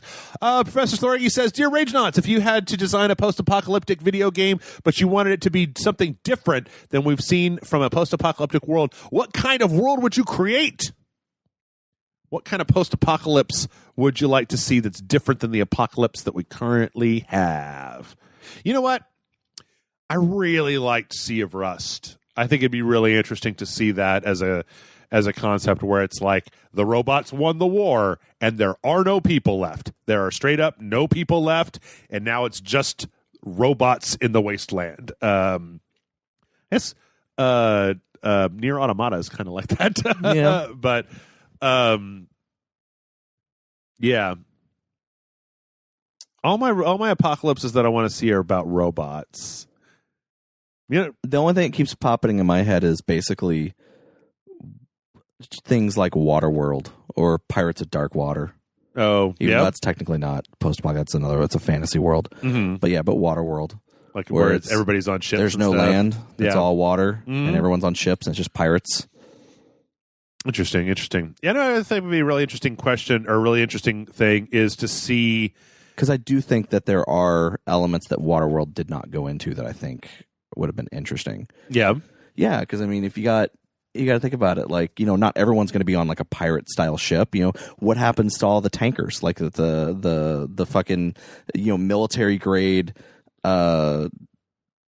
battleships or whatever, like those. Oh, yeah. Not like aircraft carriers and stuff like that. Like seeing those get turned into makeshift cities and stuff would be just like fucking kind of cool. Yeah.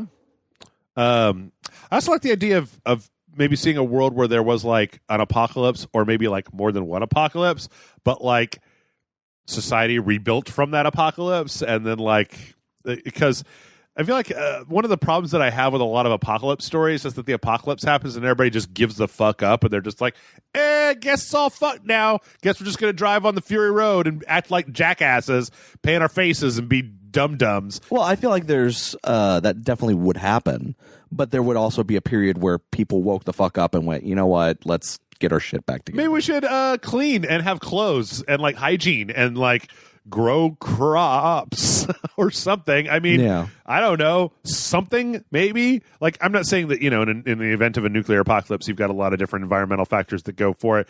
But so much apocalypse fiction is based on the idea that the world is ruined and that's the way it is and society forever. has crumbled. Right. And I like the idea of that.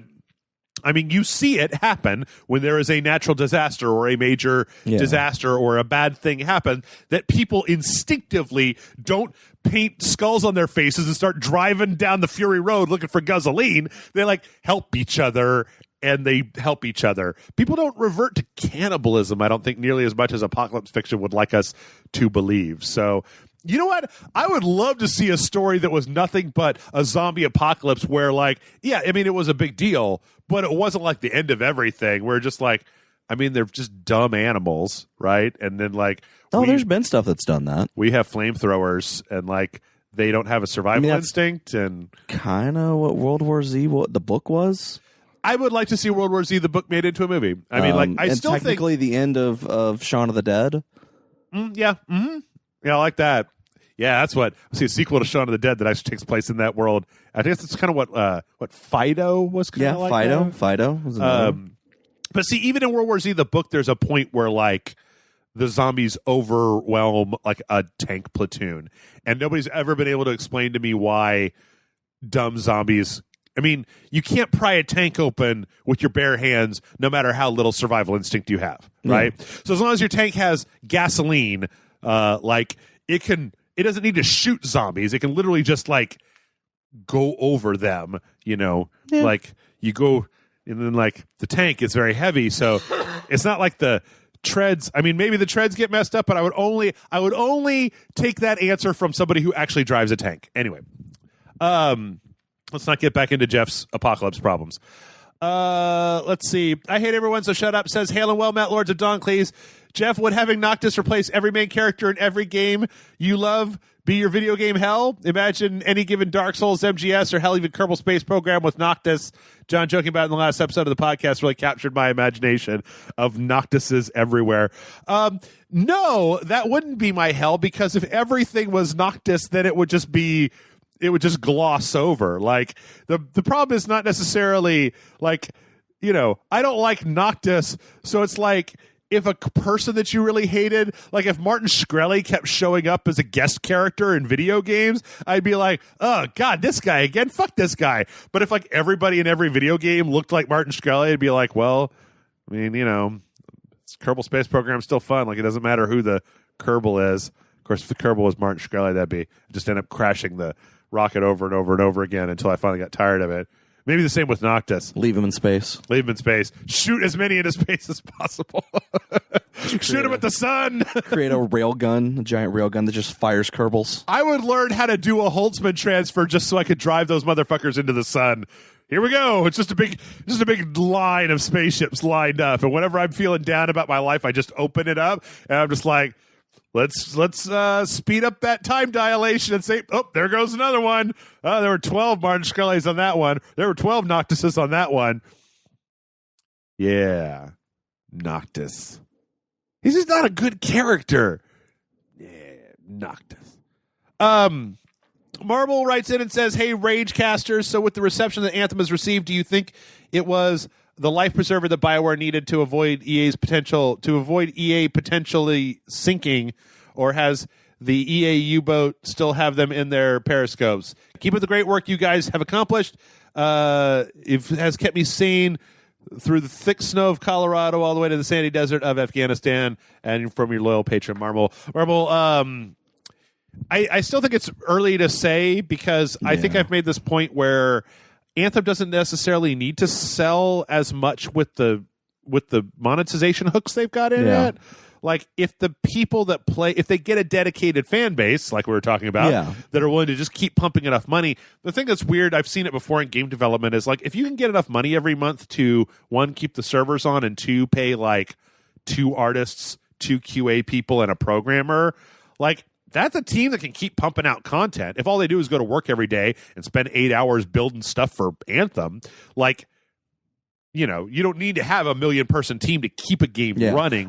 So here's the thing. I feel like BioWare is too important to EA to shut down. Yeah? I don't think they are in danger of being shut down. I do think they are in danger of being scaled back heavily. More so than they already have been. And like retasked into dumb shit. Yeah, but I don't think that they would be shut down. I think it's like a a prestige thing. Yeah. Well, I also feel like, I don't know, that, it's kind of a shame, too, because, like, there's a lot of places where BioWare has fucked up that you could point to outside factors that fucked them up. Like the fact that the writer for Mass Effect 1 and 2 left, and then Casey Hudson did the penning for the third one. And so it felt like a real weird tonal shift because there's all this stuff in 2 that just went away. Like all the dark matter stuff that just went away. And then like when you look at Dragon Age 2, like Dragon Age 2 obviously had a much larger there was an idea for a much larger game there that then got scaled back tremendously. Yeah, tremendously scaled back and hurried up to hit market projections. I think Andromeda is the same way, where they started pulling people. I mean, we know that they were pulling their A team off of Andromeda to work on Anthem, and that Andromeda also, man, when you read the development stuff for Andromeda, like they wanted to make that game No Man's Sky, but with Mass Effect. They wanted it to be like procedurally generated worlds, but it's got this weird thing where like EA demanded that they use Frostbite, but Frostbite didn't work for that, and then it's like, oh, the only way to get this on time is to outsource all of the character feature mapping stuff, and then the team that did that wasn't any good, and they didn't have time to fix it, and blah blah blah blah. So like, there's a lot of stuff here where like, I think that EA does bear a lot of responsibility towards the things that have happened with BioWare. It's unfortunate that BioWare is just in position. Also, let us not forget that the BioWare that a lot of people are thinking about was the BioWare before the doctors left, right? Before the people who were the heads of BioWare left the company. So, I don't know. I think Anthem will probably do well enough. I really wish that people would give that game more of a chance because, like I said, I really enjoyed it. It surprised me how much I enjoyed it, and I feel like so many people are just like, I was like on Metacritic, and people are just giving it a 0. Like, John, I can't imagine what it would take for me to give a video game a 0, like a straight 0. Like, if I bought a $60 video game, brought it home, and it didn't work, and the company that made it posted on Twitter saying, haha, sucker, got your money. We're never fixing this game. So you're talking about Fallout 76. Fallout 76 executes. I mean, like, not even that. I'm joking. No, I mean, like, I would give Fallout 76 a low score, but I'm trying to think of, like, what does it take to get a 0? To get a 0. Like, I mean, getting ripped off is the only thing I can think of. Like a bait and switch where a company literally puts out a game that isn't an actual game. The Phantom, right? Like, oh yeah, you know, or like a Battle Cruiser 3000 AD when they put that out, it was just like straight fucking broken out of the box, right? Before you could even get an internet patch. But like a 0 is severe. That is a severe thing.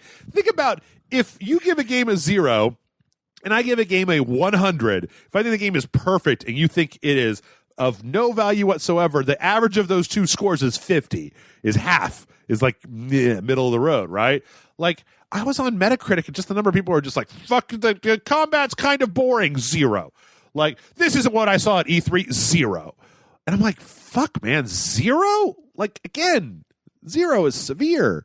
I mean, at least on Steam, you can only give things a 0 or a 100, but like, you know, there's Metacritic scores where it's just like, fucking, I don't know. I think Anthem's a 7 out of 10. I'm really hoping that as the roadmap starts to kick in and as some of the patches start to kick in, that people will find a place to love it, because again, I think that it's head and shoulders above the storytelling of Destiny, and I really hope that people don't love hating it so much that it ends up getting tanked because EA gets all I can get that nervous about it. Because you know what? They already tanked 2 fucking Star Wars games, and Star Wars games are guaranteed goddamn money. Like if they'd finished that dumb one that Amy Hennig they one. tanked 2 Star Wars games that people were excited about. Yeah. And no one said anything negative about. Yeah. Yeah. And I mean, even when you look back, I don't know. It just... People seem to really, really, really love saying that Anthem is like the biggest piece of shit. And I'm just like, I just don't think that's true. Like, I really don't. I'm kind of like with Crackdown last week, where I'm like, this seems like a perfectly functional video game that is not game of the year, but it's fine. And it was fine. It was fine. It was fine. Anyway, but yeah, I don't. I think it'll probably do well enough to keep them from dissolving BioWare. I mean, it would have to be such a debacle, such a debacle. Also, remember that Origin doesn't have a refund policy. Yeah. So, let's see. Professor Thorgy, I only do one per show, so I'm not doing this other one. Drake Kaz says, when will Jeff co-host with Puppet Jeff? We can't be in the same room, man. That's not cool. Puppet Jeff and Jeff are ever in the same room. The universe ends. Fuck. I don't know. It's not going to happen. Gorm Dragon has another Anthem question. He says, Dear Jeff, with the fallout of negativity on Anthem, do you see this as a cumulative consumer unhappiness with Destiny, Destiny 2, Fallout 76, Battlefront, Battlefield, Black Ops, etc., trying to push the pendulum back to a position that is more palatable to consumers? How do you think that the staggered release dates of Anthem worked against EA/BioWare? The staggered release dates to allow the reviewers and influencers to have time to express their opinion before the main public gets their hand on the game, therefore contributing to the lack of sales. I think I talked last week about how I think that the EA early access thing has kind of been... I mean, the fact that they had the chart... Do you ever see the big chart for Anthem that was like, well, if you pre-ordered it and you have EA access, then you get access to it 6 days. And if you only pre-ordered it, then you get a week early. If you only pre-ordered it, you get access to 3 days early. 4 days, that kind of thing. And I think they should just put those games out when they come out because... Well, I actually think it did a huge disservice because all the people who were playing it 6 days early did nothing but complain because the game had some serious fucking faults that were then patched technically day one of release. Right. Yeah. And when they may not have been fixed 100%, but it was improved to the point that the game was way more playable. Yes. Yes, I agree. And I think that did a huge disservice. I think it did a disservice to them with Battlefield 5 and with Mass Effect Andromeda and most of these early releases and Battlefield 2 or Battlefront 2. But I also do think that there is a certain amount of negativity rolling around about EA. And we just had the story about fucking Andrew Wilson. I mean, no company is going to come away with a great reputation when they cancel the single-player Star Wars games that we've all wanted to play for the last decade that we've been interested in. And then there's a lot of the industry pushing the live service thing. And a lot of people don't like that. A lot of people do like that, though. That's the other thing. I don't doubt that people like it. I don't. Yeah, me neither. Let me rephrase that. I don't feel like anyone's actually implemented it in a way that doesn't feel like I'm just grinding for no fucking reason. I think that Anthem actually does a pretty good job of getting around that, but that's, again, just me. But yeah, I think that I do think that a lot of people are fed up. They're fed up with companies kind of, trying to take advantage of them. And then a lot of that has just depressed what people would normally think. I mean, like I said, I played the demo and was real shitty about it. And then I kept playing it and was like, oh, wait, this is actually fun. It's like I forgot all of the other stuff that you see out there, the reputation of Mass Effect Andromeda and the Battlefront 2 loot box debacle and canceling the Star Wars games and stuff. And I forgot that oh, right, well, this game could just be a fun fucking Iron Man flying around shooting lasers at shit game. And fuck, it was. And so I liked that. And blah, blah, blah, blah. So I got you. K. Josie really wants to know what an adventure with Gary Marzipan, Albert Schnitzel, and Loco Steve would look like. What would they do? Where would they go? Who would their antagonist be? I don't generally like to cross over my universes, Kate, but I don't know. John, do you have any ideas? What would Loco Steve and Albert Schnitzel and Gary... Well, Gary Marzipan and Albert Schnitzel are in the same world to begin with. They probably just go on Tijuana. Go set up go to Mexico, open a business. Yeah, just go to Tijuana. No plans, just Cancun, Tijuana, whatever. Get bankrolled by Loco Steve, right? Because he's got all the money, so they can finally break away from their life of crime and go to Guarma or something, and just live the sweet life on a beach. Probably until they all ate each other at some point. But that's just they'd say they're going to Tijuana to get ladies and whatever, and bankroll the whole expedition or trip, and it's like total road trip, drunken road trip, almost Fear and Loathing style, drug addled. alcohol, whatever. And then it turns out they ended up eating each other somewhere in like Antarctica because they took a wrong turn, because of course they did. Well, when they got to the brothel, it was run by Loretta. Yeah. So everybody had to. And then everyone started throwing up. No. Let's see. Sluts writes in and says, hey, Gundam related question. Wait, what related question? Gundam related question. Gundam. Okay. Let's say you were forced to fight as a mobile suit pilot in one of the Gundam series for one of the various factions, and you were given the adequate training to actually fight and survive. What series would you rather be in, and what suit/faction would you fight for?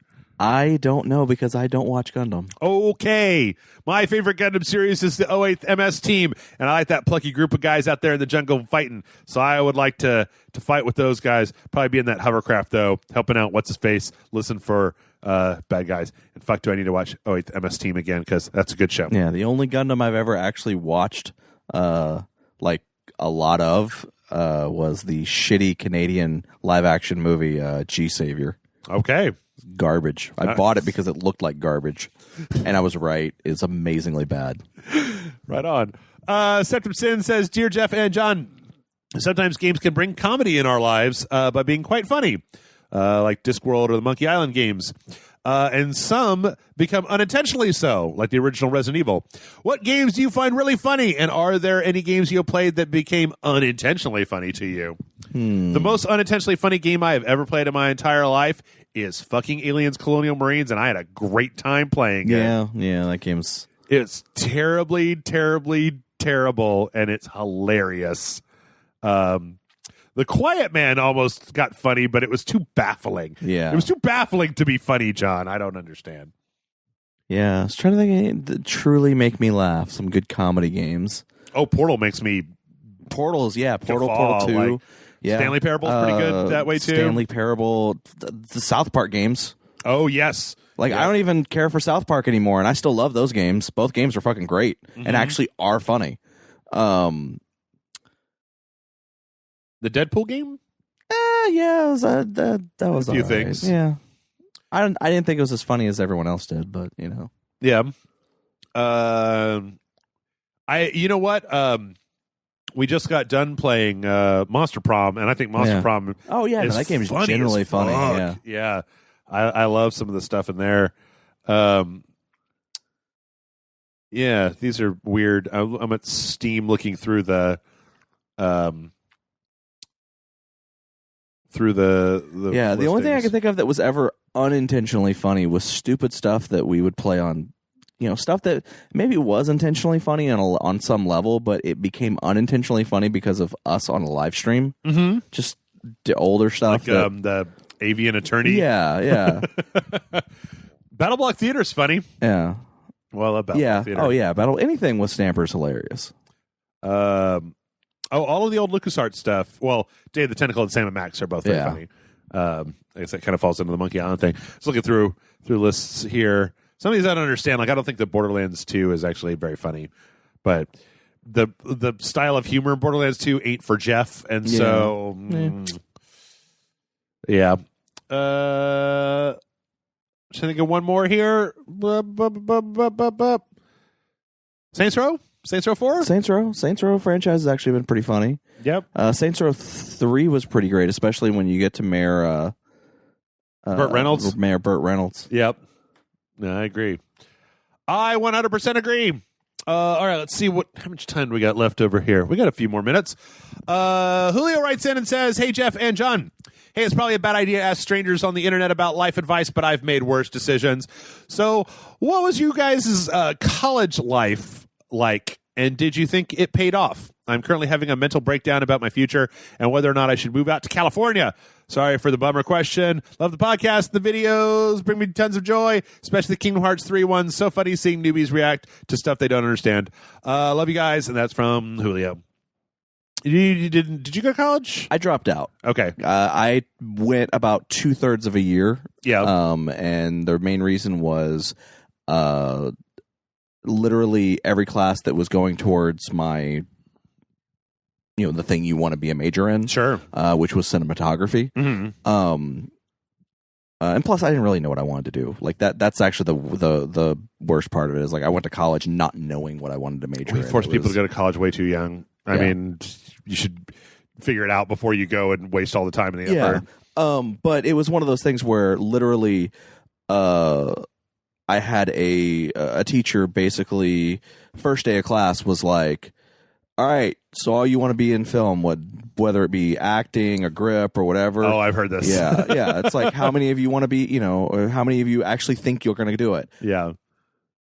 All of you but one person put your hands down. That's how many people will probably do it. Yeah. And even then, that's not a guarantee. Like, it was literally, and then the guy never showed up the teacher never showed up for classes. We always had, like, substitutes, and he was just real bitter about it. And I literally was just like, why the fuck am I even here? Yep. I was like, this is fucking bullshit. I'm out. See you later. I have a 9-to-5 job. Go fuck yourself. Yep. And even then, I was like, I still don't even know what I want to do. So whatever. Even now, today, I still don't know what I want to do when I grow up. Oh, there you go.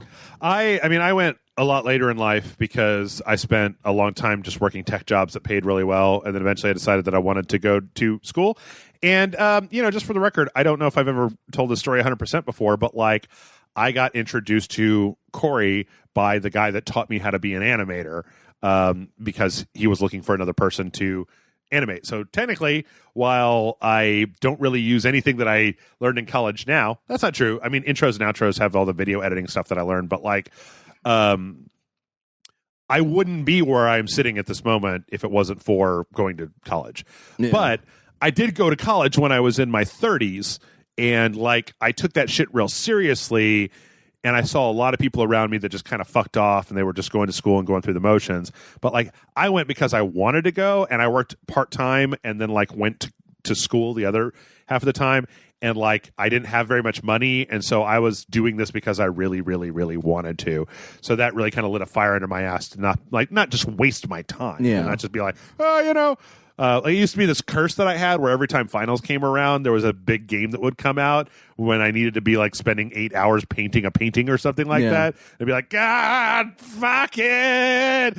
So I had a lot of energy on the canvas paintings around those times. But I think that it's worth... I think a lot of people dismiss the idea that in a lot of cases, depending on what you're going to school for, it is worth going to school if you go to the right school to get contacts. Because you get exposed to a lot of people that are either ex-industry or currently in the industry or whatever. And those people, in a lot of times, can help you to find jobs in the industry, so you're not just like starting from scratch and cold calling, right? Yeah. Like if you want to be an illustrator and you know teachers that have hooks into the industry, they can help you find a job more than just fucking going out and applying for stuff. So a lot of this, though, is based on my own personal experience going to art school here in Austin, Texas, and it is not going to apply to everybody.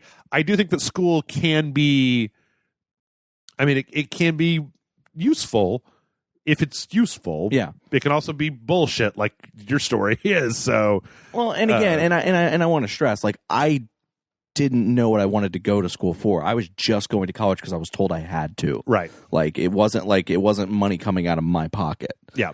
Kind of thing. It's just, it got to a point where it was just literally like, I don't know why I'm here. Mm-hmm.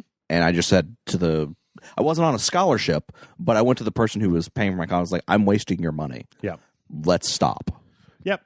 Also, Julio, if you have a very clear idea of what you want to do, which it doesn't sound like you do, or that you're in some kind of reconsideration crisis, whatnot, like, if you're younger, and when I say younger, I generally mean like sub-mid 30s, like, you can make some mistakes and still get back to school in a reasonable amount of time. So, like, if you got something else that seems like it might work better, maybe give that a shot. Maybe try it out, see what happens, and then, go from there.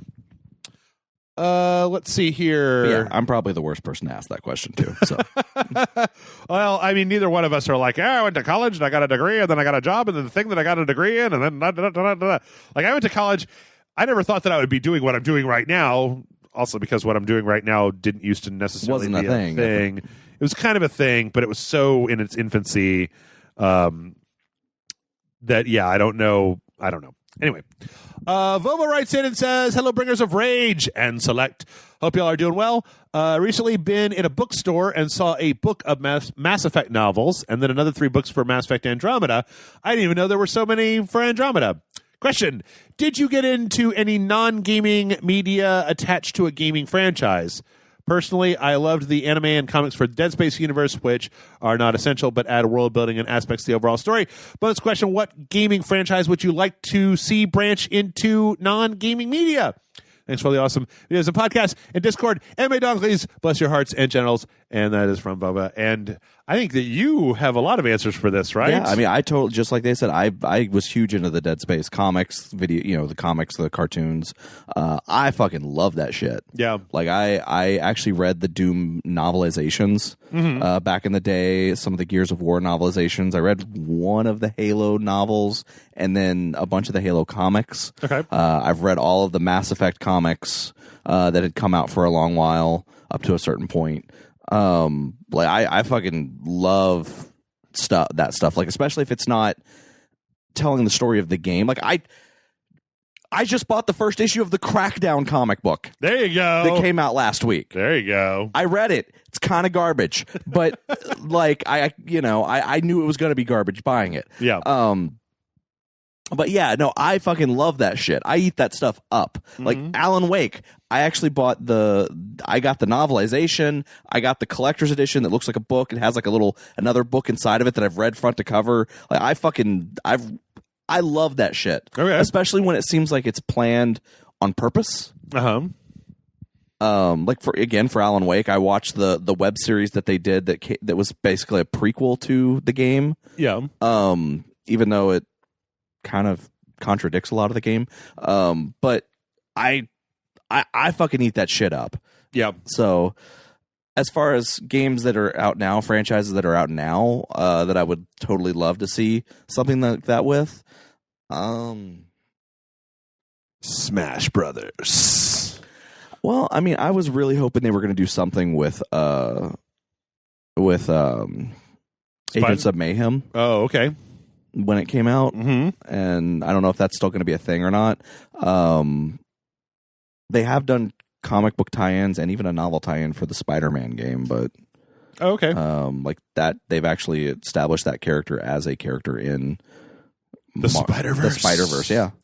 And then, yeah, he even got to find out that there actually is a Spider Cop in one of the Spider-Verses, and he was so happy. Yeah, like he's like, wait, Spider Cop is a real thing? You don't know how happy this makes me.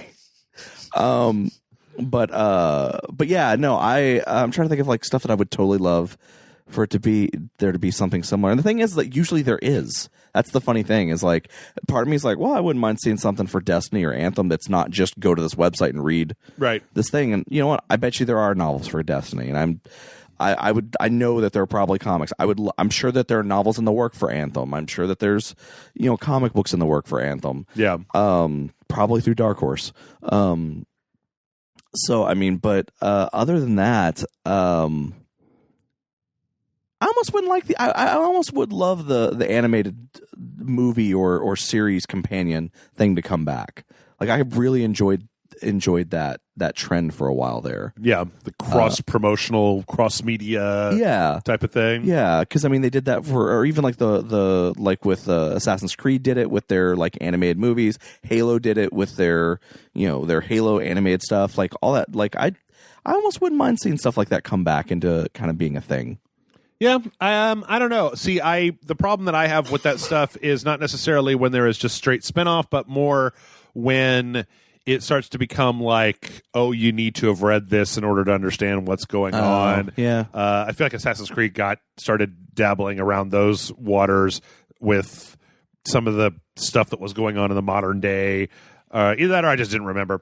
And in any case, I'm not really a big fan of those sorts of things, mostly because I only really have the time and effort to dedicate to like one major thing, and that tends to be video games. And so, the books that I read are very much a break from playing video games. I would say, though, when I think about the gaming franchise you would like to see branch out into non-gaming media, there are a few games that are not really my kind of games, but I still like them as a universe.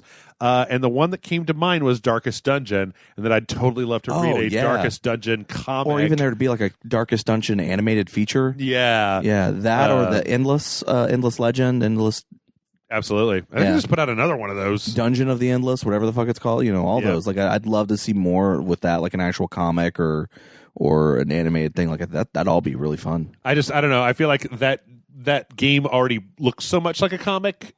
Or you know what? Take any of the I know that it's not exactly the same, so you couldn't do it with all of them, but like Danganronpa, I would much rather read as a manga than play as a game. Like any of the big visual novel games, like I don't know if 999 and those whole thing, the Zero Escape series, like I don't know if those work if they're not a game because there's so much about like character choice, your choice as a character.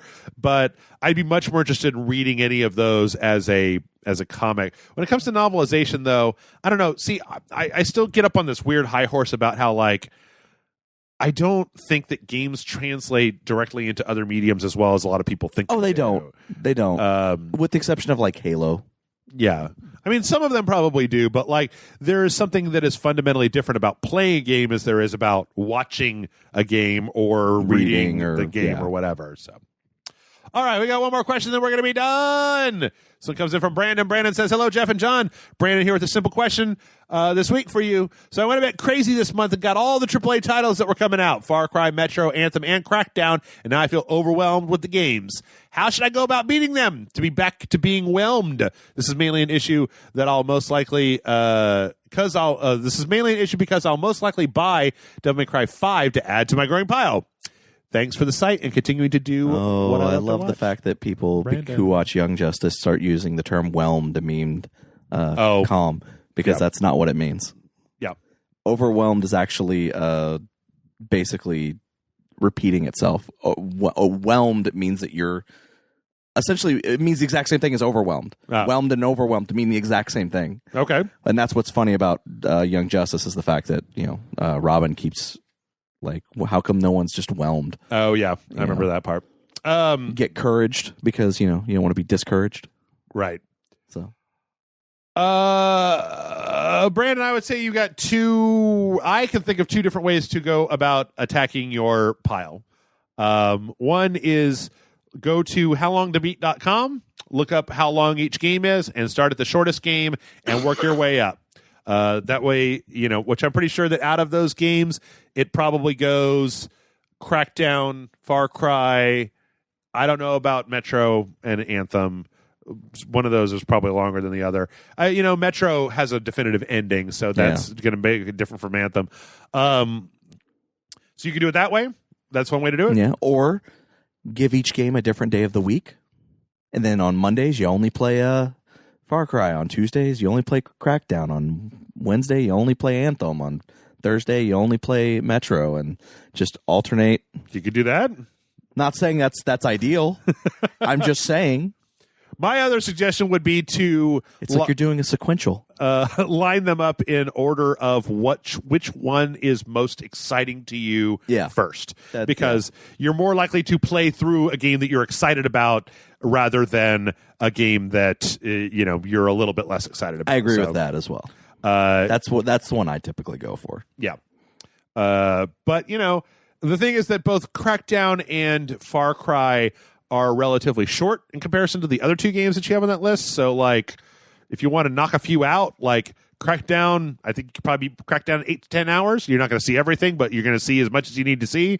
Far Cry, 10 to 12 hours, depending on how, like, righteous you get about doing everything on the map, So that's what I would do. I do Crackdown, Far Cry. I did Far Cry, Crackdown, and then Anthem. And Metro's still outstanding, but whatever's going to keep you playing, because if you keep playing, then you're going to beat it. If you beat it, then it's off your plate. So that's it, and that's it. That's it for our show this week. Hey, look at that! I think we're in right at about 2 hours. Nice. So, yep. MailRaceSite.com is the email address. John, when you are not podcasting here, there is another place that people can hear a podcast. Yes, once I come back from my little sick and morning break, Geek Bombast. We're on YouTube, bit.ly/Geek Bombast. We're also on every place that podcasts are on, iTunes, Stitcher, Spotify. Just do a search for Geek Bombast, and we're on there. All right. enjoy. Yeah, check it out. We'll be back next week with more podcasts, but in the meantime, why don't you just have yourself a fucking great day and go pick out the video games to play!